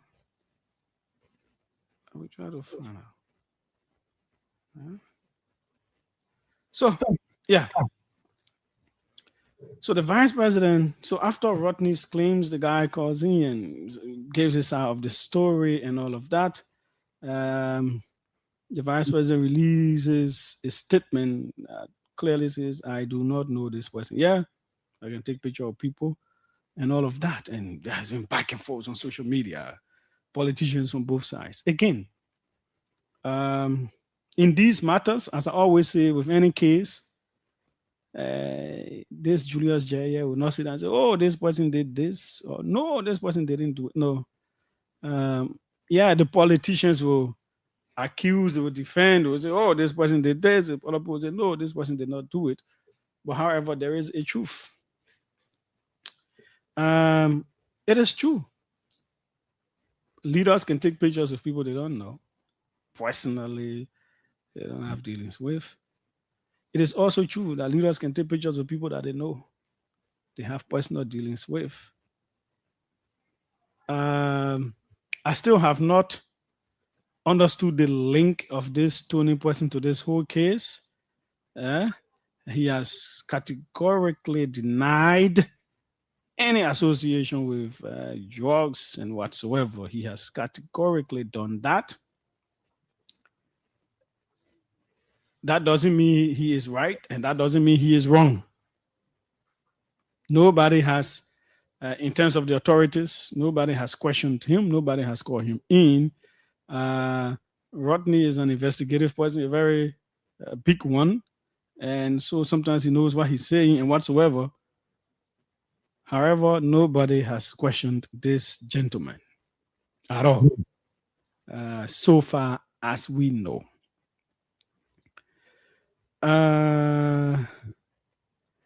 There are other pictures of him, and I went through his page. I've been going through his page. He posted all the pictures you see people posting from way back. I saw a picture from 2023. So he's taking pictures with the vice president in his office. I believe his home, not very sure. Even with the wife of the vice president. And he was at that birthday party. Is he one of those that someone carry? Is he a WWP wedding weekend party? Please don't invite them. Will he go there without being invited? So the statement from the vice president that says he doesn't know him is an important one. It's a very important one. If I were advising him, I would not want him to put it there. No, I would not want him. Because you can inadvertently know people and you can inadvertently not know people. But also giving the vehement rejection of the allegation of having any links with Michael Brown in this matter and cocaine case that the gentleman himself said on the show. When you say you categorically don't know him, it is almost like putting him under the bus. Now, it could be true that the vice president doesn't know him at all. At all, doesn't know him. But there's a picture of him in the office of the vice president, shaking hands.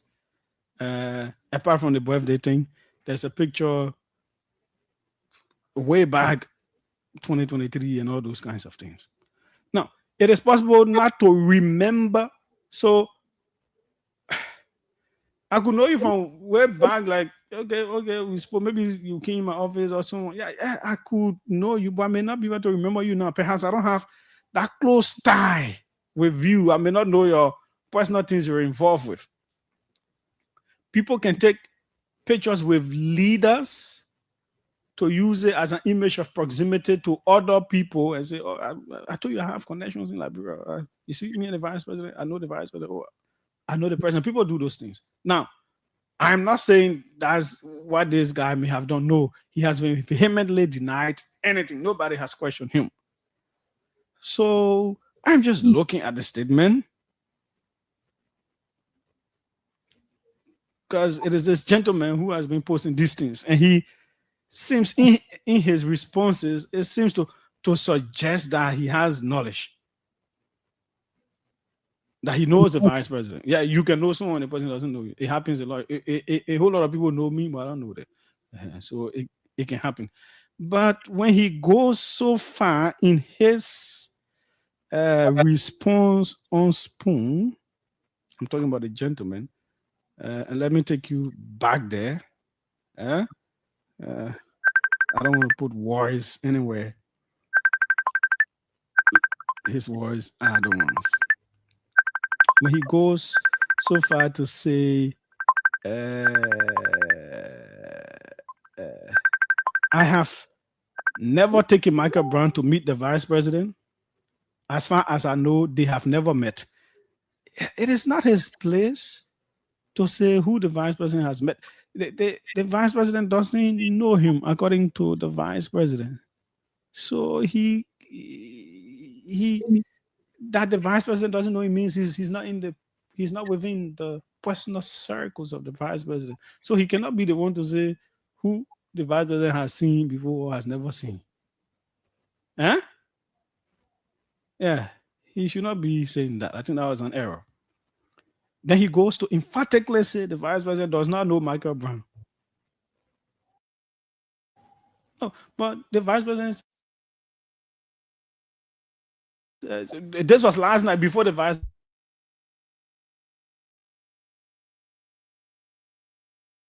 president's statement. So you see why I'm saying the vice president's statement should have been thoroughly, like I said, like I always say to leaders, before you write, before you say something, especially on these crucial matters, I know there were consultations, but perhaps more extensive on what to say. Because he spoke last night, when he says the vice president does not know Michael Brown, it really suggests that he, Tony, knows that president. He says he know you.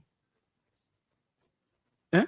And nobody from the authorities, it's an allegation from a media personnel that you may know this person, and running they can take their time to bring that stuff out. So he is suggesting that question should be asked to you and placing the vice president on the spot, the second highest office in the land, that he should provide some clarifications about his interactions with you or whosoever.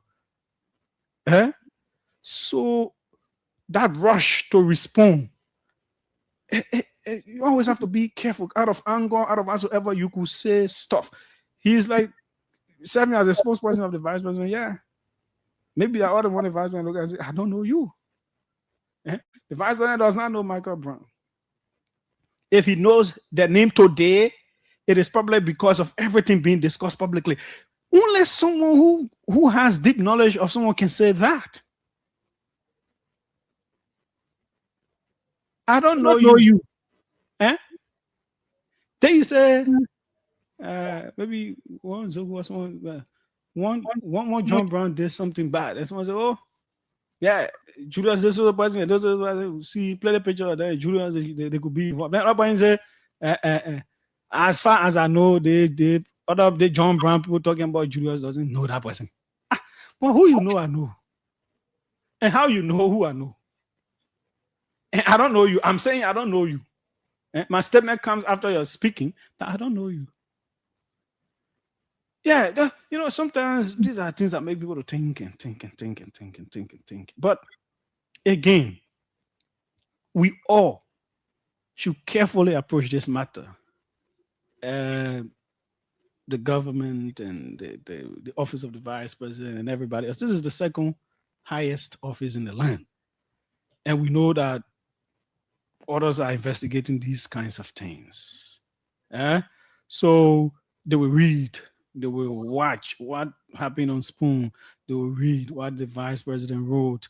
They will then start analyzing pictures and all of that.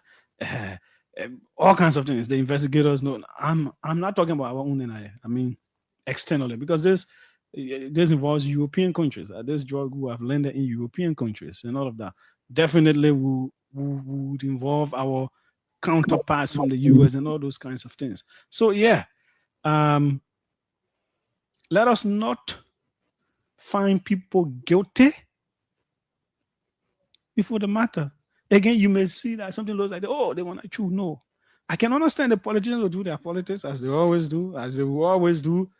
You put any other person in the seat and this and that, the other people will do that. That's for the politicians. But it is wrong to say, oh, the vice president did this. Oh, the president did this. Oh, this other person did this. This other person did this. Let the investigation go as it should.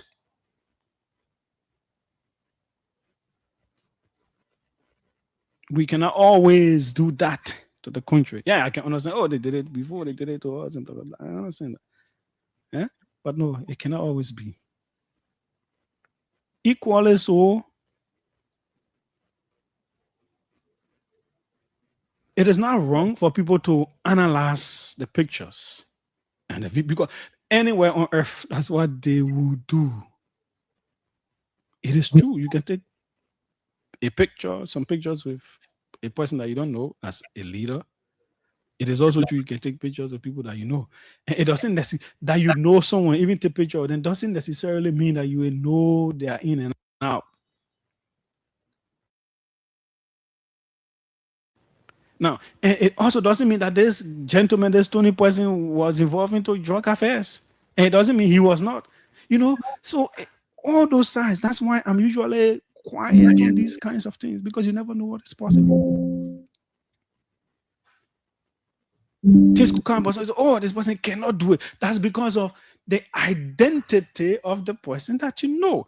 Things could come and say, oh, the man, I remember he did it. Because of the identity of the person that you know. It may not necessarily mean that you're right. So, you know this person to be a workmate. You see how they behave. Perhaps because they go to work, they behave in a certain way, they do certain things. Then you hear it tomorrow, say, I better be his wife. Say, no, man. What? No, it can't be that, man. I can't do that. I want you lying on that, man. I can't do it. Because of the identity of the person displays. We don't know what identity they have as a father in the home. So all these are just, they are tricky little things. There's a possibility. People always want to link people to things and all of that. Yeah, drug thing, big money and all that stuff. And clearly, as the police statement itself would allude, the possibility of big hands being there is there. But who is the big hand? Because the major unanswered question is, who sent a drug to the kings to clear? Where did it come from? Who sent it? Yeah. So let the authorities do their work. Stop casting aspersions and blaming people here and there. Let's hear from you. 777-700-995, 555-995. And by the way, they've been forwarded to court. Yep. I just saw some video to that effect. Let me read some messages. Let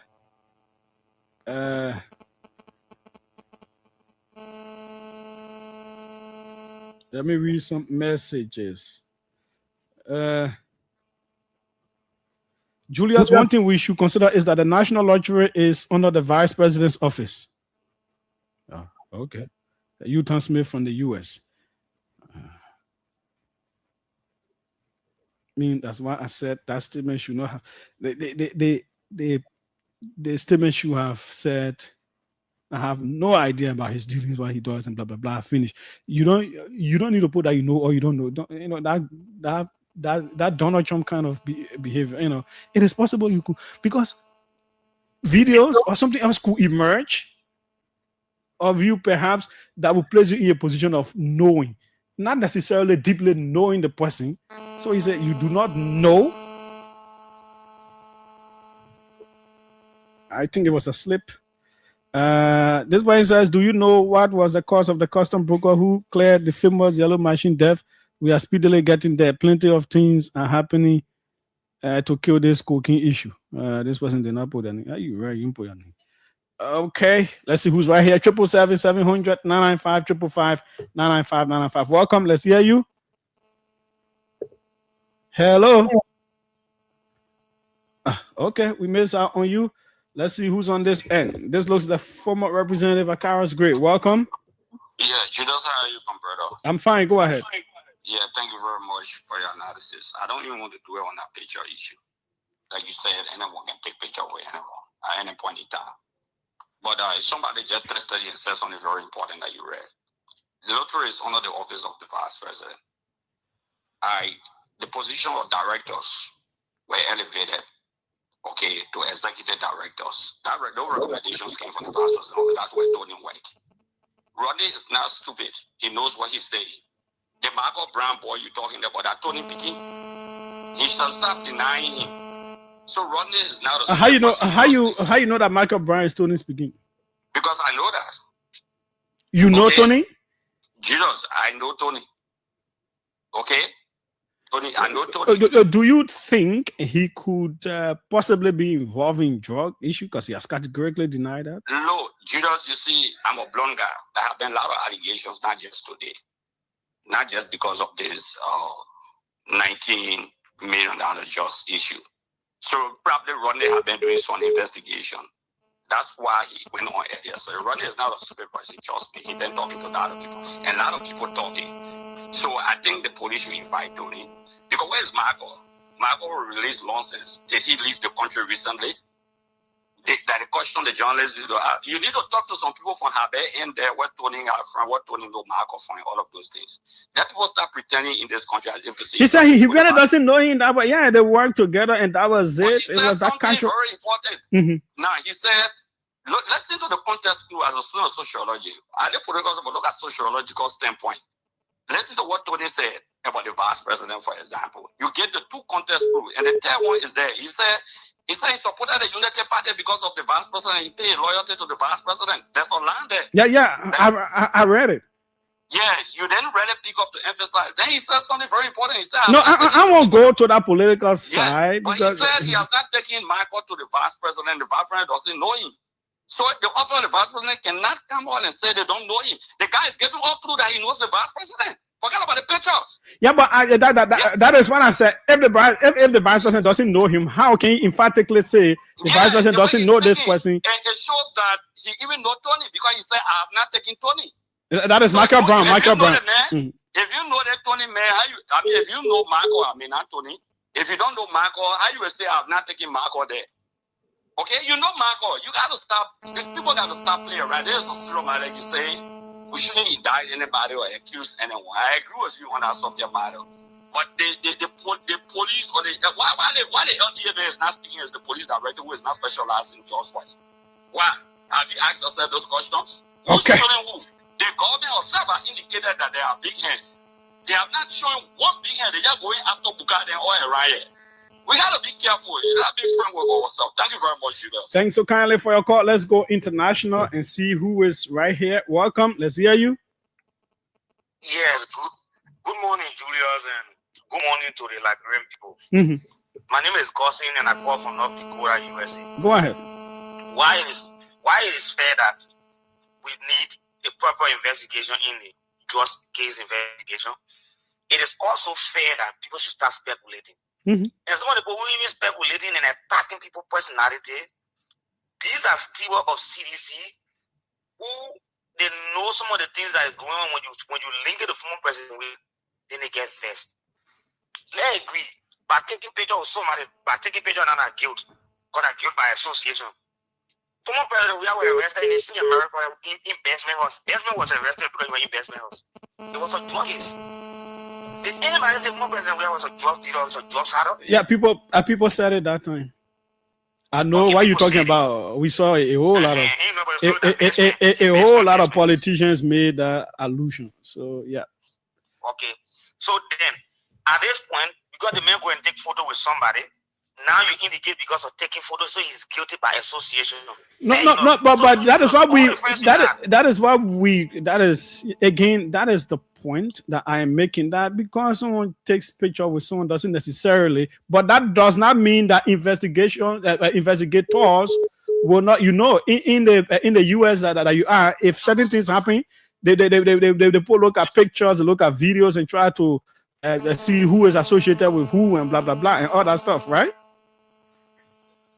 It do work, but don't say give the people that look at what Jefferson gets in put on a page. I mean, I never read that other one. Our thing that we are discussing here is a highly professional stuff. Not that politics that they usually do. But if we start to do it this way, don't you think we are creating another hole?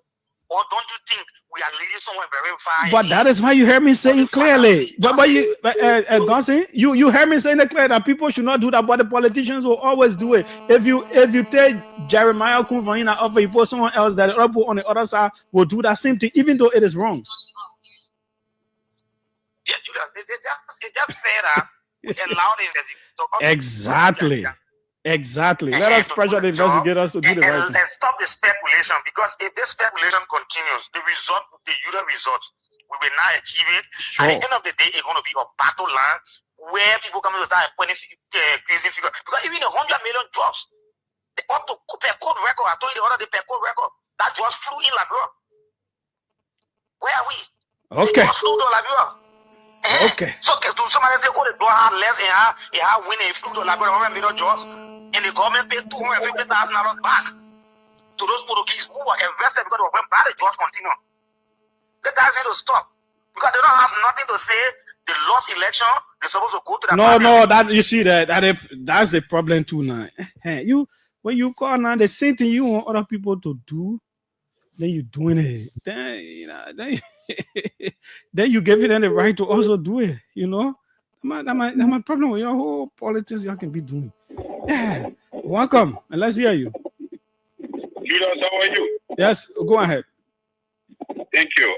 I'm Musa Kone, and I will start by saying the people who want to speculate, and anything that is suspicious based on your understanding, I think people should be given the opportunity to do it. If you try to reference what happened way back and you think other people will not do it, we will do it because history is still here, and history tell us that people have been speculating. But was it right then to cast aspersions at people to falsely claim that people did stuff they did not do and all that stuff? When I'm speaking again, very, very deliberate, right? Deliberately, I'm going to say Liberia is a stupid country. No, you shouldn't use the word, please. Okay, so let me go to what I wanted to say. Julius, I want to thank your fact checker for the first time, and I listened to the fact checker very well, and I just wanted to make some input in the statement. I can't remember his name. One guy was defending the Unity Party in studio the other day. He talked about 35% reduction in rest importation, and I laughed. And in fact, I think that guy was speaking because the current president said he was going to reduce the importation of rare by 30%.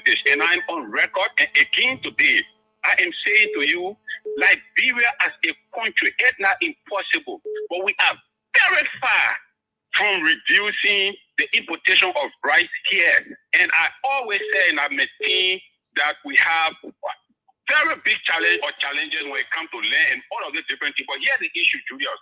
Based on the record of the fact checker, they said during the CDC time, the importation of rice reduced to a certain percentage. I can't remember because it's been more than 1 hour now, as compared to the current Unity Party government. And I just wanted to point out some of the reasons why the importation of bread reduced. Okay, Musa, we can find time for that, but thanks so kindly.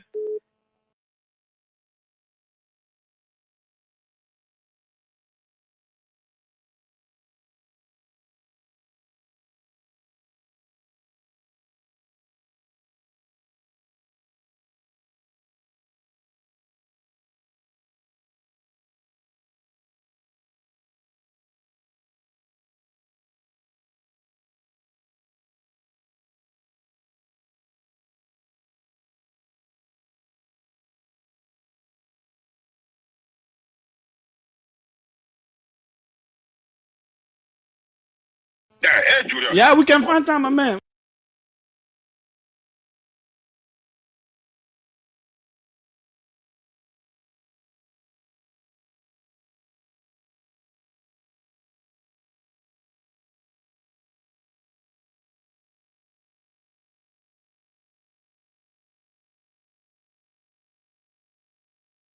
You are tuned in to Radio LBR, your home for the best local vibes. USA, broadcasting live from the heart of the city, bringing the music that moves you to the box for the weakest tracks and community updates. This is Radio LBR, where the beat never stops. Thanks so kindly. I'm not sure he will have problem with investigations, but of course there has to be something clear. I still, that's why I say I will speak with Rodney, whether on air or off air. I will try to reach out to him. Welcome. Let's hear you. Thank you very much, Julia, for the opportunity. This drug thing is a serious problem in our country, and some of us who are working within this sector as well as the human rights area. This is also a big human rights concern because those that have been affected, especially the young generation, these are people who are victims of the drug situation in our country. And I think what has happened it shows a repeat of the past, during the CDC administration where the $100 drug bust. 100 million. 100 million, sorry. And we saw what happened, And people were charged. They went to court, but then they were let go. No one really knows what happened, but what happened. So this one, we know exactly what is happening, and we are seeing the investigators, the kind of work they are doing, fine. But we want to hear the names of those who are behind this thing, the big hands, or those who are involved from the top, not just the little. But what if people from the top are not involved? Then you want to force them there? We know based on what is happening, the evidence, the statements. But the main second say who sent a package to him. So the package we are urging the investigator, Julius, to ensure that the names are called. Look, we need to fight this thing. I am not a lawyer, but I am thinking that this King guy could have alibi. How do you prove that he knows that it was cocaine? You gotta be able to prove it, that he knows, that he knew that cocaine was in that thing. That he carried to the airport now. Yeah. Based on the investigation, it will help us to understand exactly whether the guy was in the know or not in the know. Okay. But based on what is happening, Judah, we know exactly those individuals involved knew exactly what they were transporting. Okay. We listened to the police director and we heard what he said. So if it is President Waka or Jeremiah Kumus, I'm that place. I want you to be going there. Thanks so kindly. I know once we don't call President needs something, then it can be taken. That's just our highest officers, my people. I'm really begging you. Yeah. Second to last caller, welcome. Afternoon, Julius. Yes, go ahead. Yeah, this is Emmanuel Tete. I'm calling from the South Country. But we have to take sentiment of this issue and respond to it. Because this is a national threat to our nation, right? So let's take this as a case study. Four person we are associated with or God or caught in America for drugs. So do you want us to say he also was a drugs or dealer? If the investigators in the US had thought that he was linked to that person in drug business, they would have come after him. I trust them for that one. Thank you. And he was essential. He was not part of any cartel. And this is the same thing that is going on. No. You can't say, wait now, Chief, wait now. When you say people should remove sentiment, then you yourself should remove the sentiment. So the fact that something happened in a particular case doesn't mean it happens in a particular case, because there has been no conclusion of anything that is ongoing yet. So you can say this person did this or this person did not do this. Let me lay my problem, you know. Let me lay my problem. Yeah, quickly. This is my point I'm trying to stress, right? It's, I want to do it practical and I'm going to sell a sample on you myself. You know, I know you.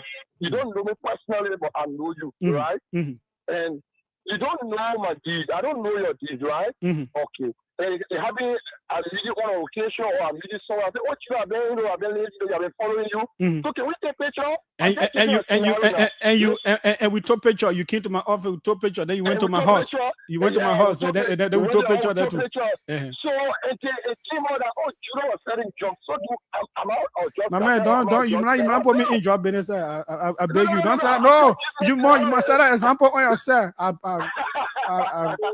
beg you. I mean, that's the issue, right? That's the issue. So if the bad person takes a picture with somebody or the bad person is somebody or a picture, it doesn't indicate anything. Yo, sure. The investigation can be done, right? Sure. But me, I don't agree that they would just investigate vice president because I don't think so. Unless there is something cogent, unless this Tony person has been linked, and then there is evidence that they see that perhaps the vice president knows him, and then the vice president says he doesn't know him, then it could reach that investigative level. But right now, why are you going to investigate the vice president? No, I'm not saying the vice president, Judah. I'm not saying you investigate the vice president. I know what you're saying. My frustration with the IG. To be frank with the IG. You know, to be frank, my own frustration is the IG. There's no way to get to the investigation. You know, and when you let the public to speculate, those are the things that will come out. Sure. I think the IG need to be more robust or fighting crime in our country than they're going to be relaxing. The reason why okay, thanks so kindly. He should not be relaxing. Let's take Dor Cooper. I think he wants to contribute to the show, even though I should have him here on another thing tomorrow. Mr. Cooper, welcome. Julius, thank you. How you get Cooper?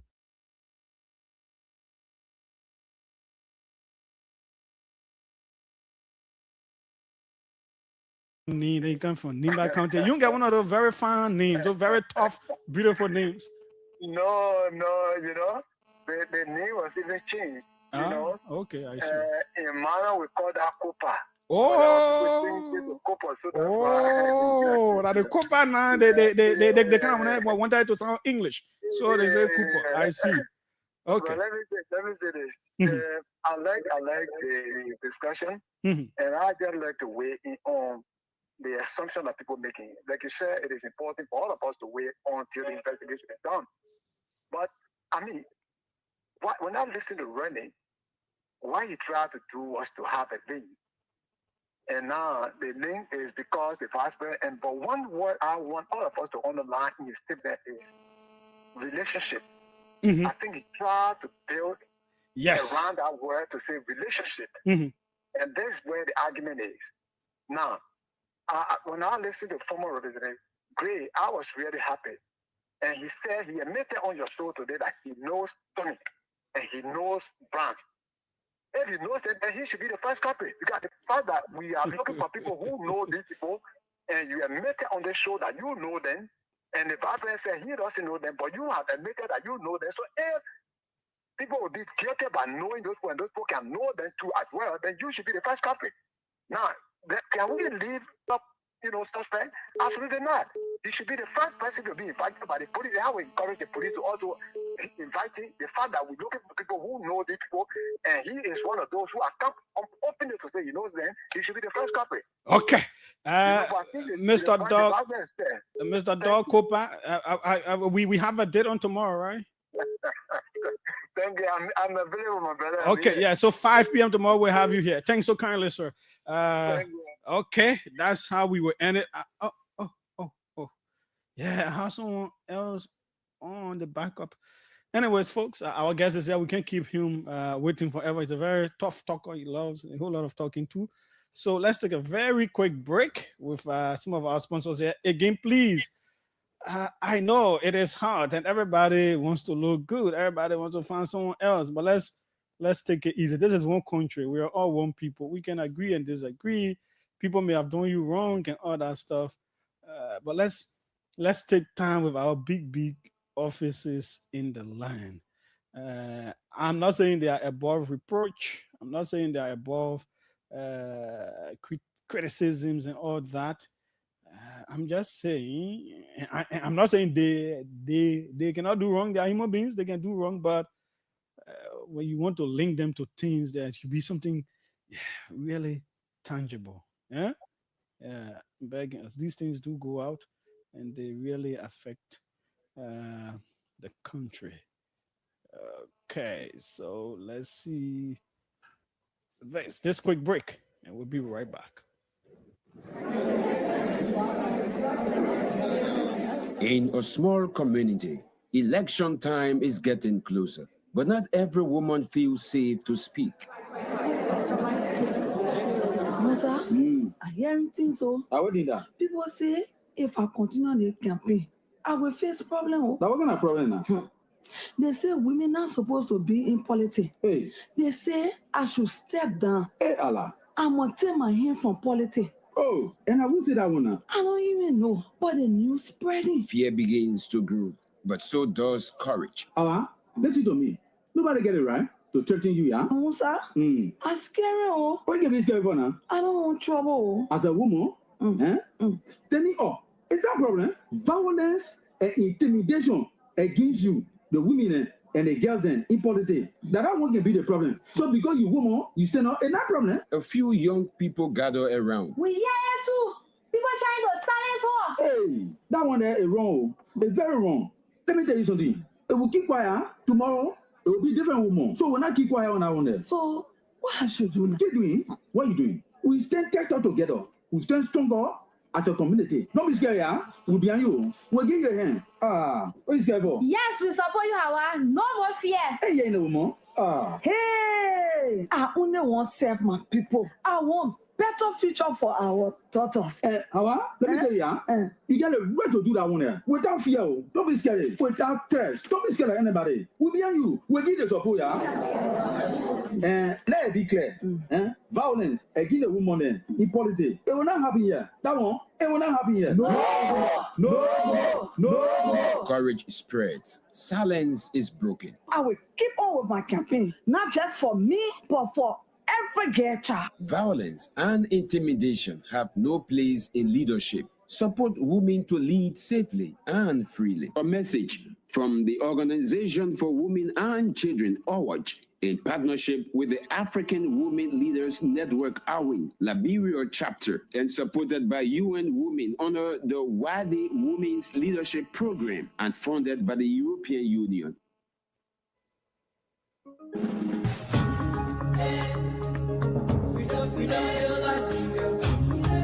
Me P, producer.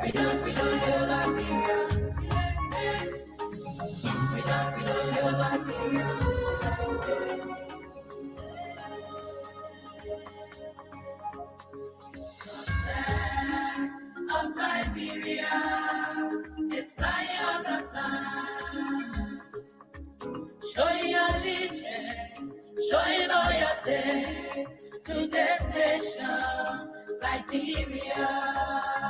The flag of Liberia is flying. The OK Conversation on OKFM 99.5 is right here. Allegiance, showing loyalty to this nation, Liberia. Yes, indeed.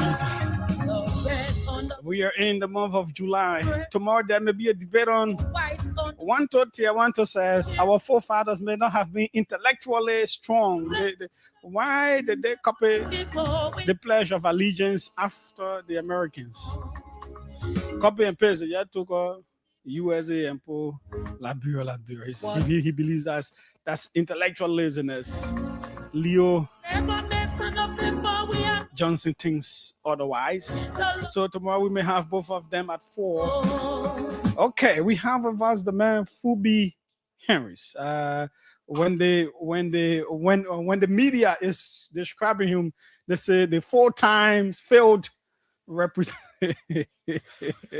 Fubi, welcome. Thank you, and it's a pleasure. Get time for the offside. How do you feel about that when we describe you that way? You know, the media always likes to find we always like to find some way to make things fun or make it more exciting, more attractive. The 4-time defeated representative candidate. It doesn't move me because the first thing, I don't consider those defeats. So by you saying it, how do you consider them? The electoral process. You lost.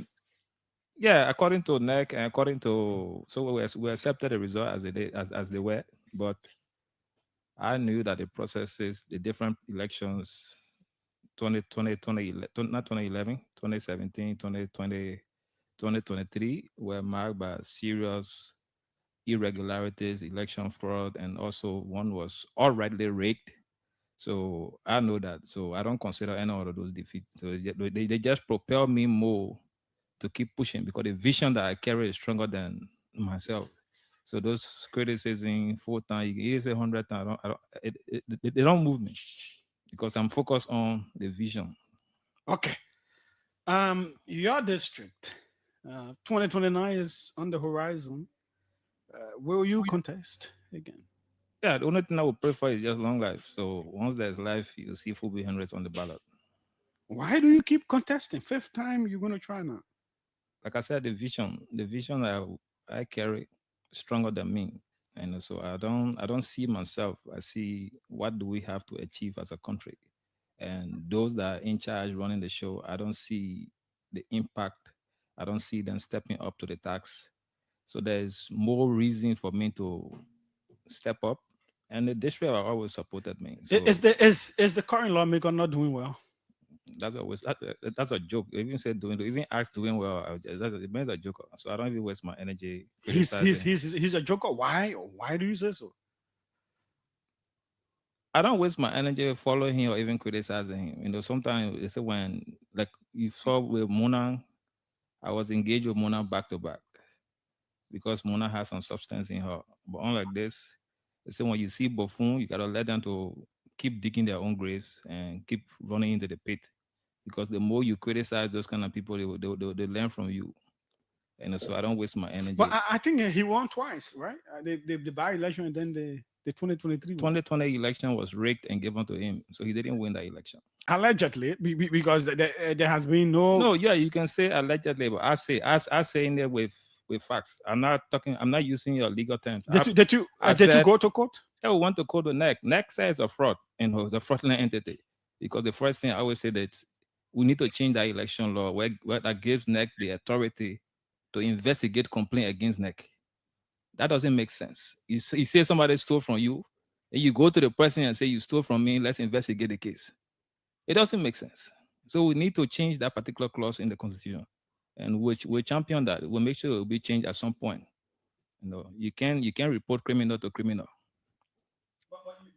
But you have option of going to a higher court, did you? No, they took it to the Supreme Court. When the Supreme Court at the time was also compromised. So that's why I said I would never take any election matter to court again. And that's why we didn't even waste our time with the 2023 elections, even though we identify a lot of irregularities and also some rigging process that took place about people voting twice, people and all the other stuff. But we just decided to let all of those things slide and focus on the future. But did you ever accuse him of wizardry, of witchcraft activities? No, I said it, the man's a ritualist, and he knows that. And that's why he doesn't change his color of clothes.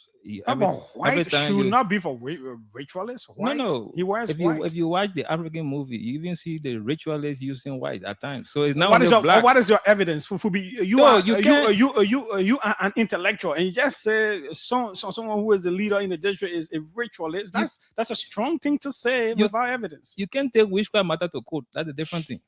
But how you know? You not see the man in vision before? I'm coming. If they evoke Sasewu, and we're telling let go to Sasewu, because only Sasewu can determine the other matter. But the court horse cannot determine that. So it's a waste of time. What have you seen for which you classify him a ritualist? So the first thing, look, this is somebody who used to wear normal clothes before he became representative. And after he became representative, he has never worn normal clothes. Every time you see him, he either has a white or a black inside. And that's it. That's the mandate that he's rolling with. From whom? So I told him, I said, look, one time he met some imam and said he wanted for us to reconcile. I told the imam, I said, tell him to wear normal clothes without black and white for 3 months. Without black and white for 3 months. Then we'll reconcile. And I dare him to do that. To wear normal clothes without black and white but what you for mean 3 months. and No, black like and white. Today you see me in blue. You are in what? Orange jacket. You see blessing in orange or something. Tomorrow blessing might wear black or pink. Another day you see her in blue or green without wearing white. No, but certain people love certain colors. No, he never loved it before. So it's not about love. No, but maybe he can afford it now. No. It's It's not not about, have to wear that it's particular not color. about, it's not about affordability. It's tied to something. That was let him wear normal clothes without white and black for 3 months. What do you know, Fubi? Really? I say you can prove witchcraft matter in cohort. Yeah, but you can say something like, for example, I was praying and perhaps the spirit revealed to me that this person is this. No. Or so place the man when he did this and people came and told me. I am spiritually inclined. And I go by my intuition. Most of the things you see me do, are true intuitive messages. And when my intuition tells me this, 100% is correct. The intuition can sometimes be flawed. No. I know myself. If I refuse to obey my intuition, I always get into a problem. It have never deceived me one day. So what would be his level of ritualism? Except to win representative, does he get involved in other things like carrying stuff to sacrifice to power? So I'm not going to go into that details, but like I said, let the man wear normal clothes for 3 months without white and black. That's a challenge to him. 3 months without white and black. I don't say he should wear jacket and pull wear shirt on it. Was it his ritualism that led him to defeating you? I won't say that, but I said he might believe in that. He might believe that we're helping him. Because if it is, then if he's running and you classify him a ritualist, then he could still win. No. Look, there's like I always just use the Nigerian movie. You see, I also use the analogy. Say that the magician can die when they're playing their famous trick, the trick that can always carry the crowd. That trick can kill the magician. If you follow those Nigerian movie, after those guys join to all their ritualistic acts, at the end of the day, they always fail. So there will be a time of reckoning. No, I have really been planning to ask you this, but I'm not getting something substantive except that the person can wear white and black. People I'll just say that. Look, there's one time he and myself met. I've always avoided physical contact with him because I was told intuitively not to get in any physical contact with him. It reached that far? Yeah. And that's why you don't see me and myself together. At programs he inviting I won't attend. And you have activity. He's here. I won't mix in the crowd with wherever he is. But there was once. Why does he want to kill you? No, they have attempted to do that several times. They have attempted to do that. They attended at Don Bosco. They attended at the Nesedo School. And they even attended on election night. Spiritually, ritualistically. No, they can't. Spiritually, they can do that because I pray every moment. I pray before leaving my house. I pray when I'm outside. I pray while I'm doing my daily activity. I pray before going home. You should be free to meet him. You should. No. God, Jesus told us, don't put that God to test. That's what Jesus told us. So when Satan told Jesus, say, fall down and the angel will pick you up, he said, don't put that God to test. If Jesus has tried that, Jesus would probably was here on the ground, waiting for the angel to come and save him. So that's why he said, don't put that God to test. So when you are giving a spiritual warning, you don't ignore it and say you're going to challenge it and say, oh, I believe in God, because that's why God gives you warning. And like I was saying, I was in a barber shop and he came in, he saw me, he saw my car parked, and he was passing, so he stopped and entered the barber shop. He tried to greet me, shake my hand, so I didn't offer my hand, so I did like this and would not. And I had pain in this man's hand for more than 3 months. I kept praying and massaging it. No, I'm telling you fact. But maybe you are like just listen. And you know, Foko is a very huge guy. No. So maybe the man bump you like Trump. The way Trump can bump people. No. It was not bumping. It was not bumping. It's a normal thing. It's a normal thing. No more thing. Not something that we hate each other like we're fighting. No. Fubi, you look weak. I have not said. I'm not sure you can really. I have not said that to anybody. But So the first time my first time saying it. That you just by a little bump and then your hand started hurting. No, it ain't hurt on the spot. Okay. But it's something that I kept asking myself, why am I feeling pain around my stuff? It happened for a very long, more than 6 months. Is it not possible because you were thinking that way about him No. being this and that? So then, because something else happened, that you say, I bumped this guy as well. No, he knows, and that's why he knows what I'm saying. Okay, now let's move on to your politics in terms of political party affiliation. You have been an ANC man. You were expelled. Was it expelled? No. I was suspended for 6 months. And then you, I think, resigned? Yeah, I served my suspension. After the suspension, and I resigned. So political party-wise, and one of my people are just laughing at me. I didn't know the best.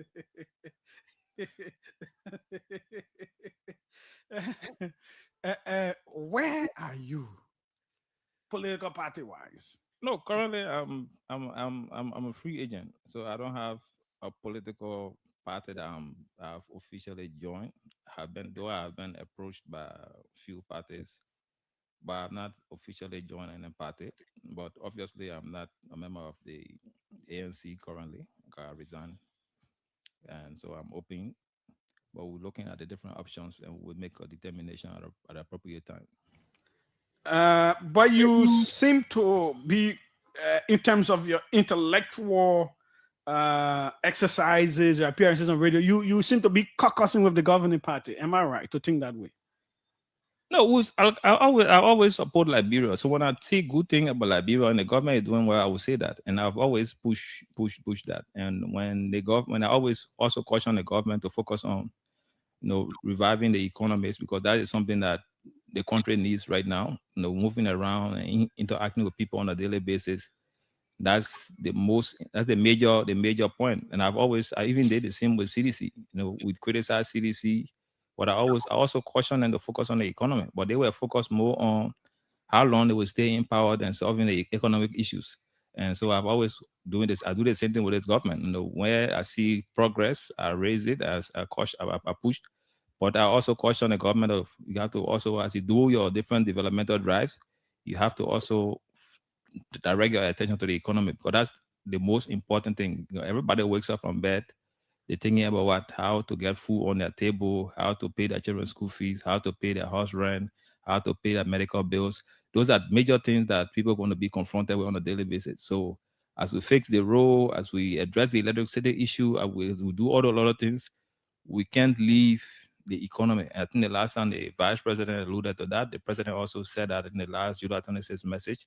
So I hope the government will actually pay serious attention to that, because that's going to be a determining factor for the re-election of this government in 2029. Do you hope to run on United Party's ticket in that district? Because it is usually a brutal, and I mean not in a physical sense, a brutal political fight between those both parties in that district. Do you hope to secure the United Party's seat? I'm open. I'm open to every option. So politically, we are open to any option. So but like I said, I'm engaged with other parties. So whatever look the different options that we have, and once we decide and we make a determination, then we can publicly announce which side we are leaning and which direction we are taking for the next election. But definitely, I will be on a political party's ticket in 2029. Which party are you likely to be a part of? You going back ANC, you go to UP, you go to CDC, or obviously not CDC? Obviously, ANC and CDC will not be an option for 2029, because usually I don't vomit and lick it easily. So we will say UP. I'm open. So it's not there are other parties also besides the United Party. So the Liberty Party. Yeah, you got different. I said there are other parties. So I'm open to the options.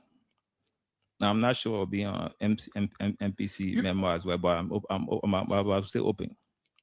You didn't say that about UP, so I am sensing that UP is a likely home. I can see through the eyes of faith. You are a spiritual person, and I am too.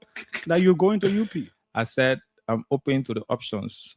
there are options. So whatever the option is, the final option we take a move for, and we'll make that determination and announce it. You have been out of Liberia in the South region and other countries. What do you do out? No, I'm working out. I'm in Burkina Faso. I'm working there. Yeah, because the other time you're in Ivory Coast. Yeah, I went for company matter. So after that we have few times to chill. So I had to do some sightseeing and also share some of the progress, so that at least we can also see them from here. Are you doing any political stuff now as you're visiting back home? Yeah, there's just few engagements, and also tomorrow I'll be at the Capitol building and going to re-petition the House of Representatives on the issue of the NASCOP Act and the welfare component. I think, in 2016 I raised that issue, and after 2018 was the first time the NASCOP Act was amended, because we raised that debate for the amendment of the NASCOP Act. And after that, I've read the amended act, and I saw that it's still not up to, it was a plus 5, was amended at least, but it's still not up to par with other countries within the sub-region. And also it said National Social Security and Welfare Corporation, but the welfare component has never worked since the act was established.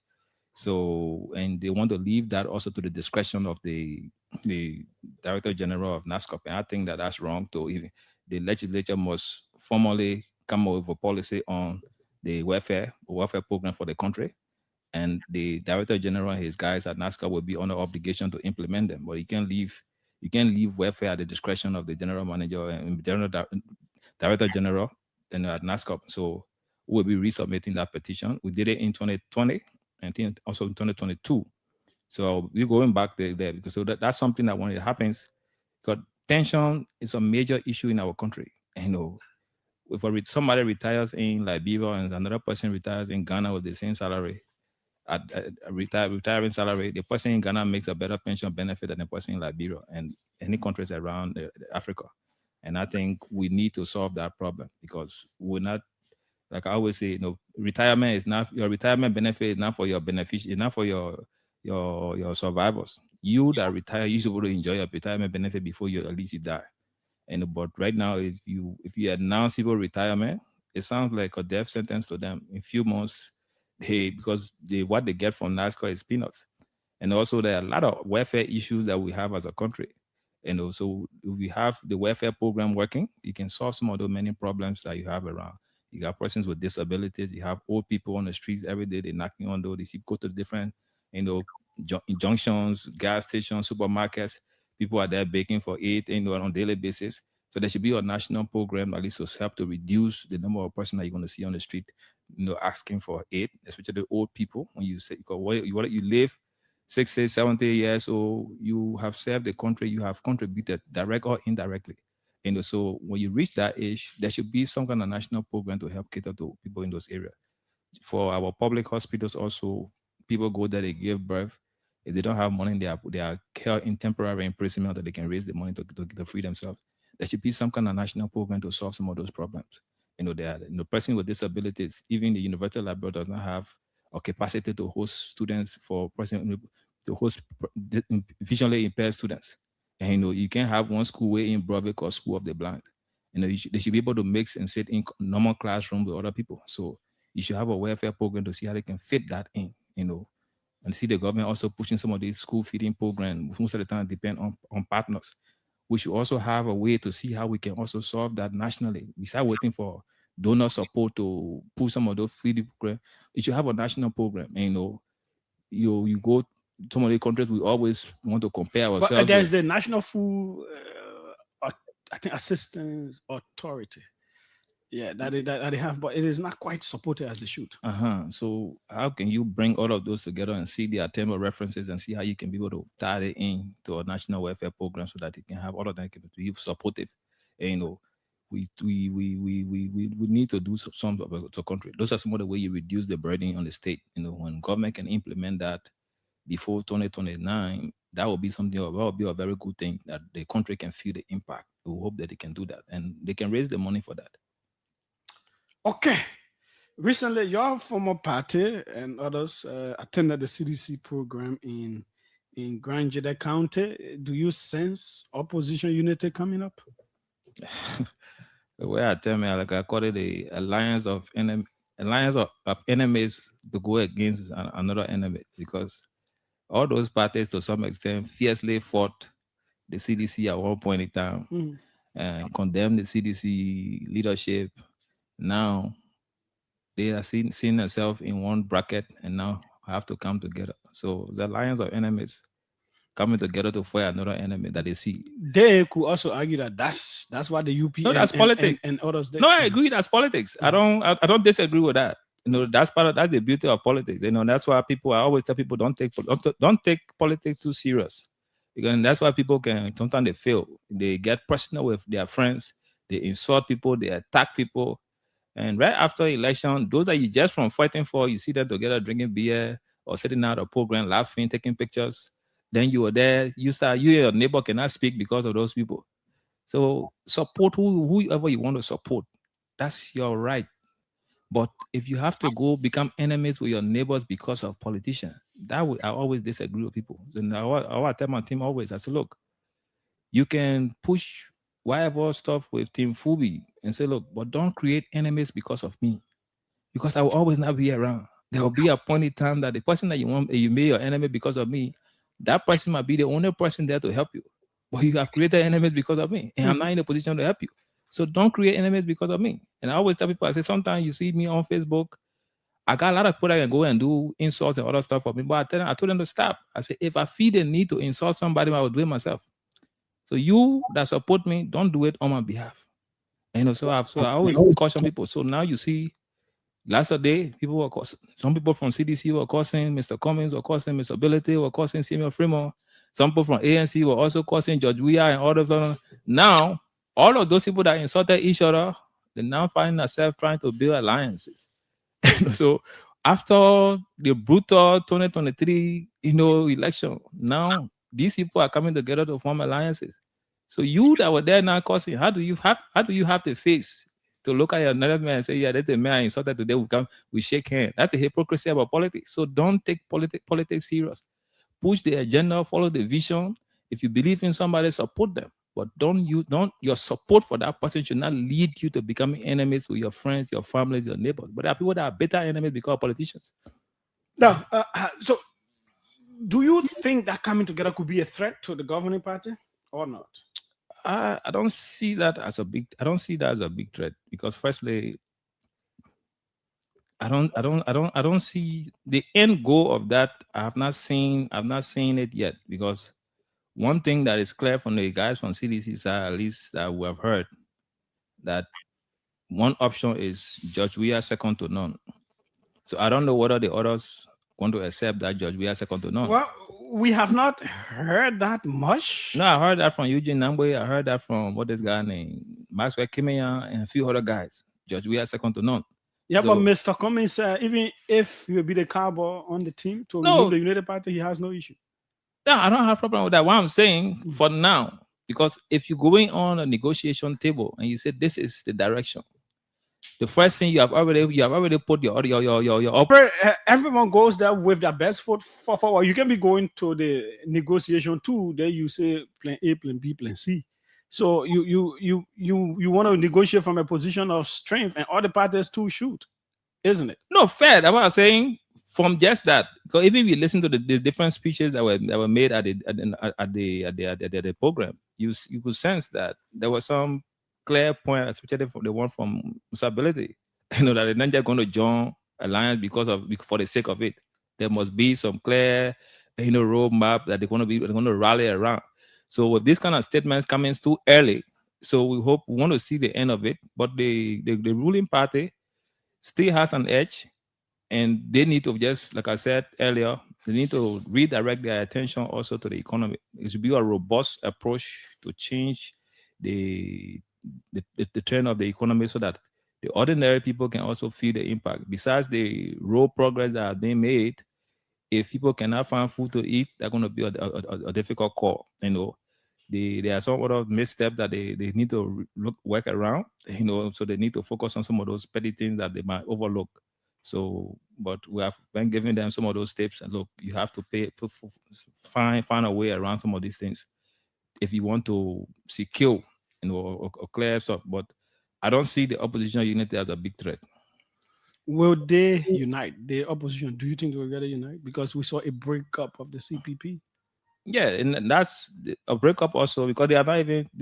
Let's see how it goes, but I don't see a full force opposition in 2029. I don't see that yet. Do you think it is possible for us to have a united opposition ticket that doesn't see George Weah at the top? That would be something that most of the guys around the table want to happen. That George Weah can concede to them and stay at the back and be like a kingmaker. But the die-hard or cold seditions, they will not allow that happen because from their angle, nobody can give them the leverage that they had in government between 2018 to 2023 than George Weah. Any other person that they have as president will find a way to do a better government than the way George Weah structured a government and just left the show to them to run. And that's something that they want. And no other serious president can allow that happen. So they will do all that they can do as long as George Weah is alive to make sure that George Weah has the ticket. And so that's going to be a difficult call. In terms of the unity parties, and they also know how to play this political game, do you think they will try to undermine a unity? It is better to face a fractured opposition than a united one. You think they will do some things to undermine that? No, but every government or serious political entity will always work towards that. And so if you see a threat coming, and if you have ways to break that threat, you got to do it. And so I show the Unity Party will not just sit and look at that happening, but it's up to the opposition to see whether they will also concede, like the way we had our CPP being fragmented before the 2023 election. So it's up to the opposition. If they decide to hold together and they allow themselves to break up forever for obvious reasons, because listening to the tunes of all of them, I think there might not be a serious, cohesive opposition just for listening to the initial notes coming from the different political leaders. You spoke about the government paying attention to the economy. What are other areas you think they need to look at? Because the government will boast that they're doing well with the economy. Yeah, things will be tough, but they will say it is better than before and all of that.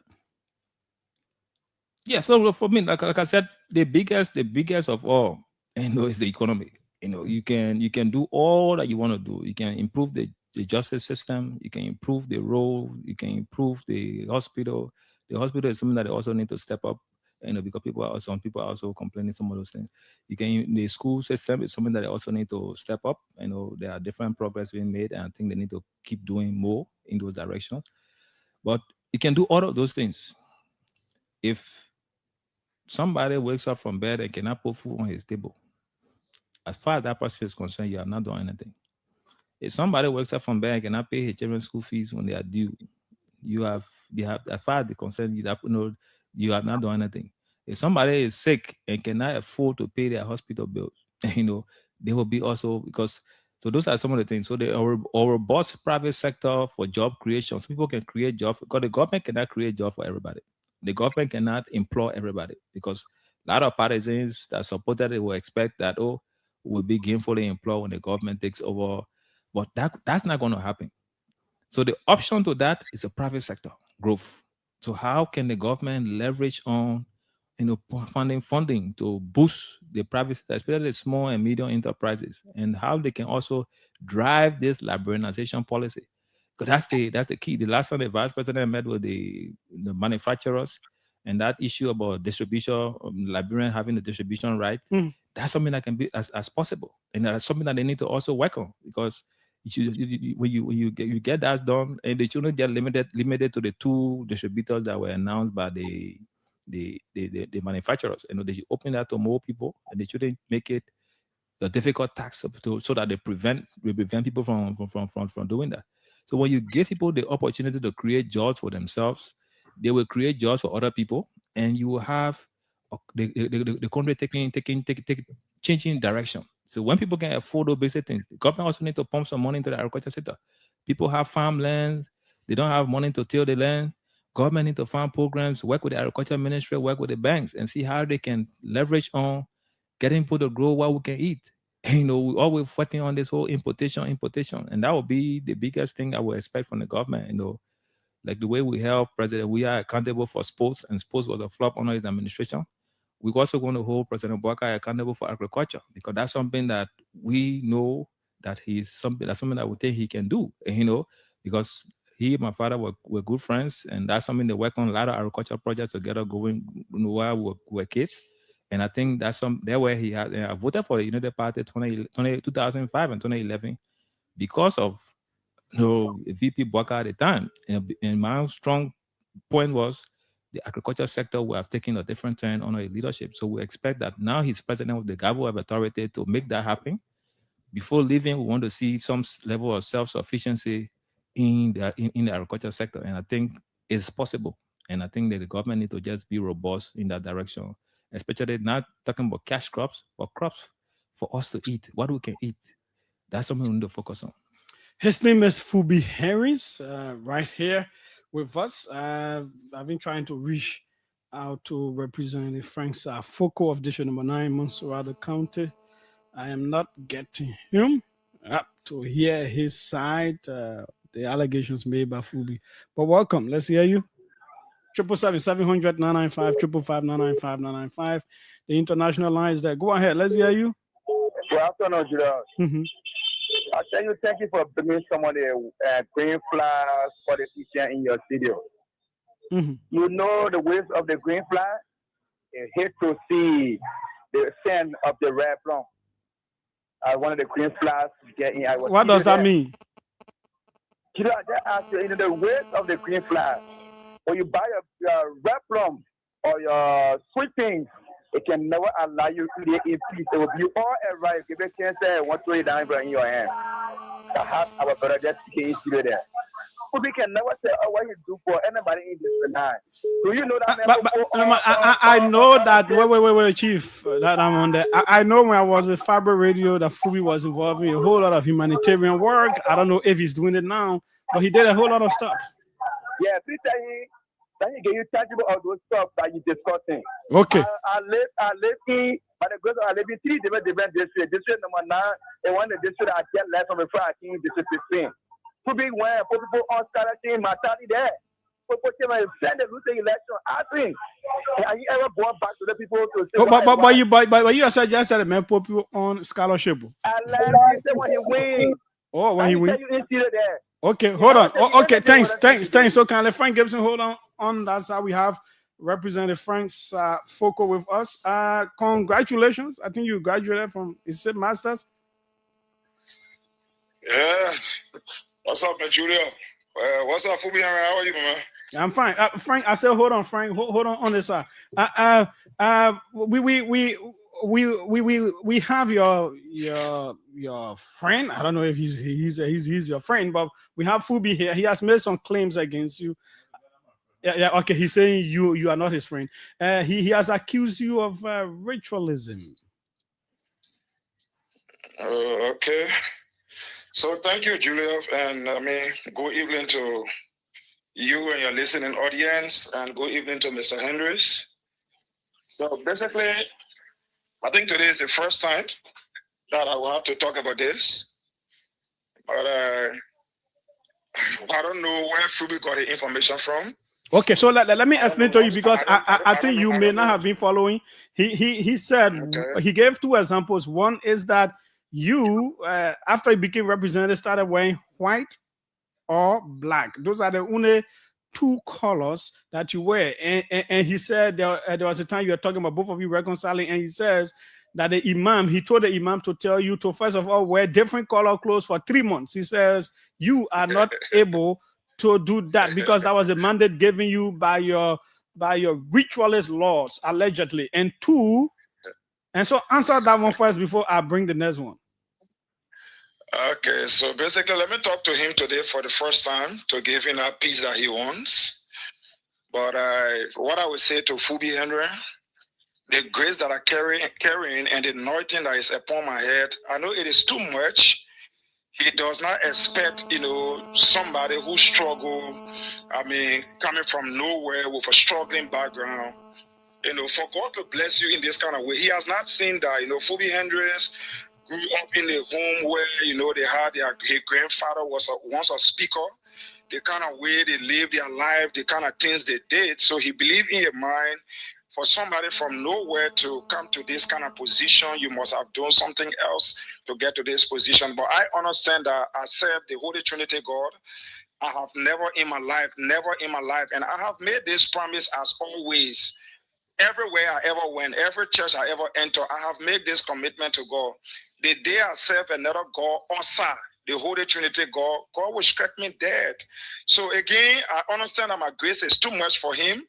I know. Nobody man says he is also a Christian, and he prays and he gets these intuitions and all of that. I'm not accusing him of not being a Christian.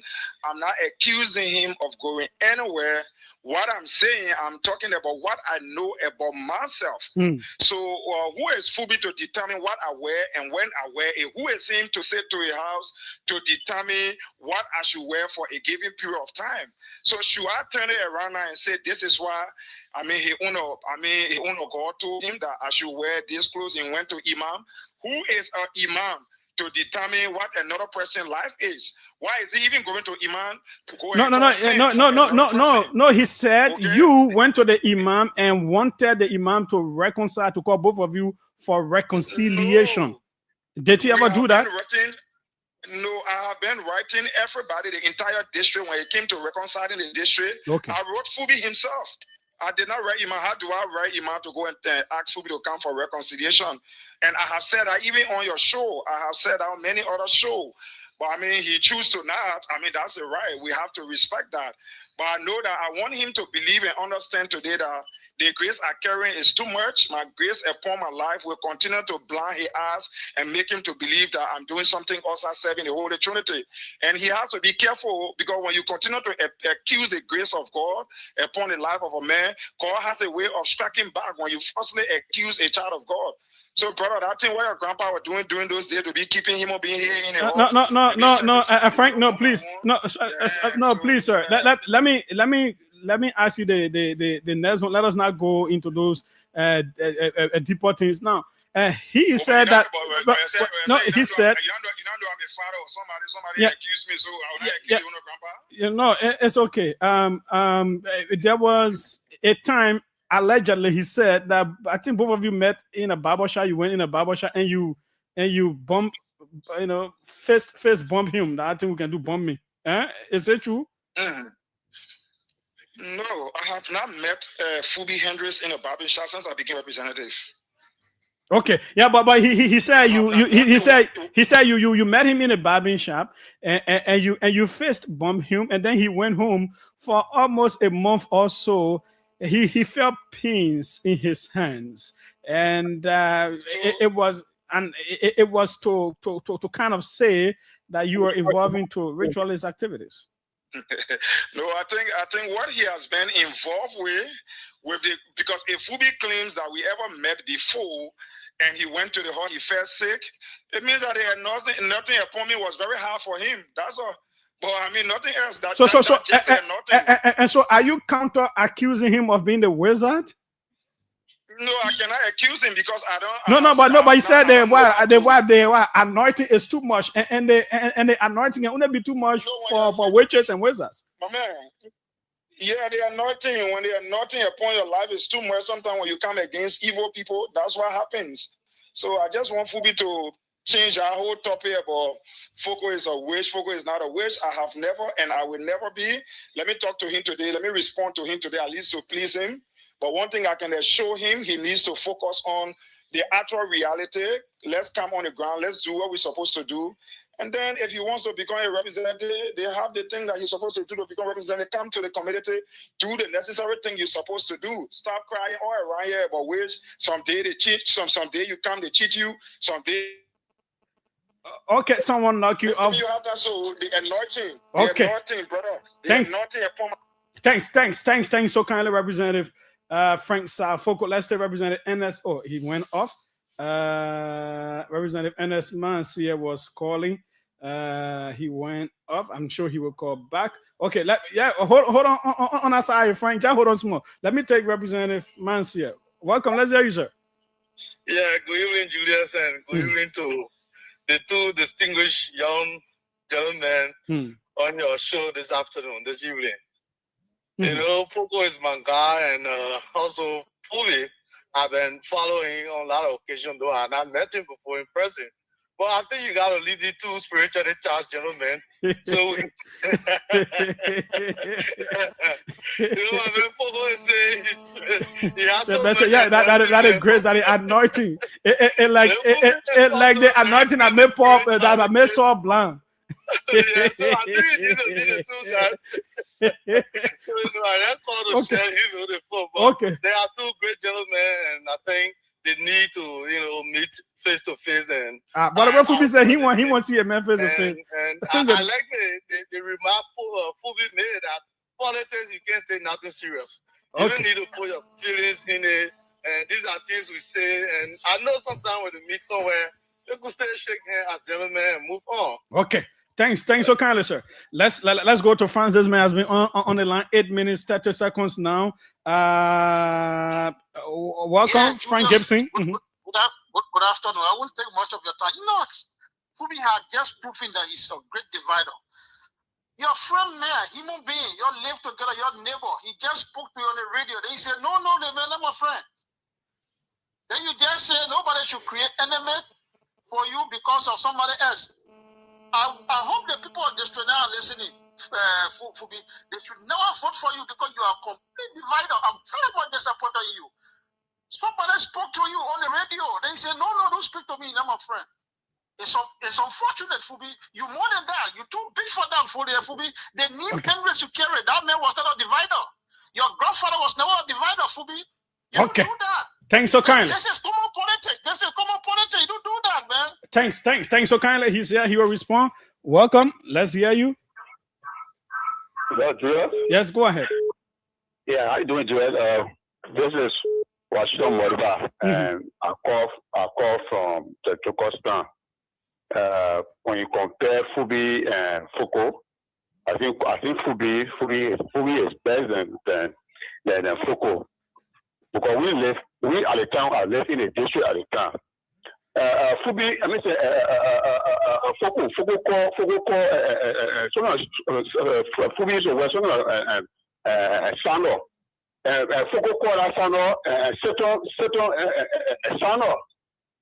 Foucault, he called that Sano, I don't know if Fubi gets Sano on his phone. So that one now Fubi said they meant to eat wish. Yes, because you always attacking a friend and lying on it and telling them how they are this. So if I actually 1 minute to even wait because he talk people for us. Yeah, lead that one. Okay, thanks so kindly. We come back to Fubi time is already gone. The news is coming up 2 minutes. Sir. You listening, Foucault? He said he has never practiced wizardry. You know, he has the anointing of God upon him, and perhaps it's too much for you. You expect him to say so? Even pastors do juju and stand on the pulpit and preach and shout Jesus and Holy Spirit and lay hands on people. So you don't expect him to say anything else. Look, Gibson, you can say what you want to say.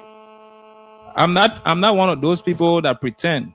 And you know, the man is not my friend. I would say that. So I'm not going to pretend about that. I said people should not create enemies because of me. If I want to create enemy, I'll create my own enemies. So I will do my own, but people should not do it because of me. That's what I said. So anybody who attempt to kill me, you can't be my friend. Hey, guys attacked me on election night, 2023. They attempted to kill me, but God spared me because they were in a position to kill me. They had all the opportunity to do that. But for some reason, God prevented that from happening. So I know. So he's not my friend. I'm not going to pretend to say he's my friend. Every day, now to any time, he's not my friend. He's never going to be my friend. So I'm not going to pretend about that. Anybody who attempt to kill me, anybody, that person can never be a friend. Don't give them room. So I'm not being divisive. I'm only telling you, I'm only washing my back and I'm only drawing the line between me and certain people. So he can never be my friend because he attempted to kill me. His name is Fubi Harris. Perhaps before he leaves, we'll bring him here, maybe on a panel also. But thanks so kindly. So are you still into humanitarian work? Because the first time I ever got to know you was when I was working at Fabric. Was an invitation to cover your events, and you always used to be involved in humanitarian work. Yeah, we stay into them, and what happened after the election 2023? We told the team that, look, let's just take some break, let everybody rest and recuperate, and find something else to do. But it's almost 3 years now. The break is over, and that's why I officially declared that. Miss Julius J. Tomorrow will be another day right here on the OK Conversation. KFM 99.5. The news is up next. Local broadcast in Minnesota, USA, broadcasting live from the heart of the city. Bring you the music that moves you. Stay with us for the latest tracks and community updates. This is Radio LBR, where the beat never stops. The next thing, the beat.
You are tuned in to Radio LBR, your home for the best hits and local vibes in Minnesota, USA. Broadcasting live from the heart of the city. We bring you the music that moves you. Stay with us for the latest tracks and community updates. This is Radio LBR, where the beat never stops. Mixing the beats.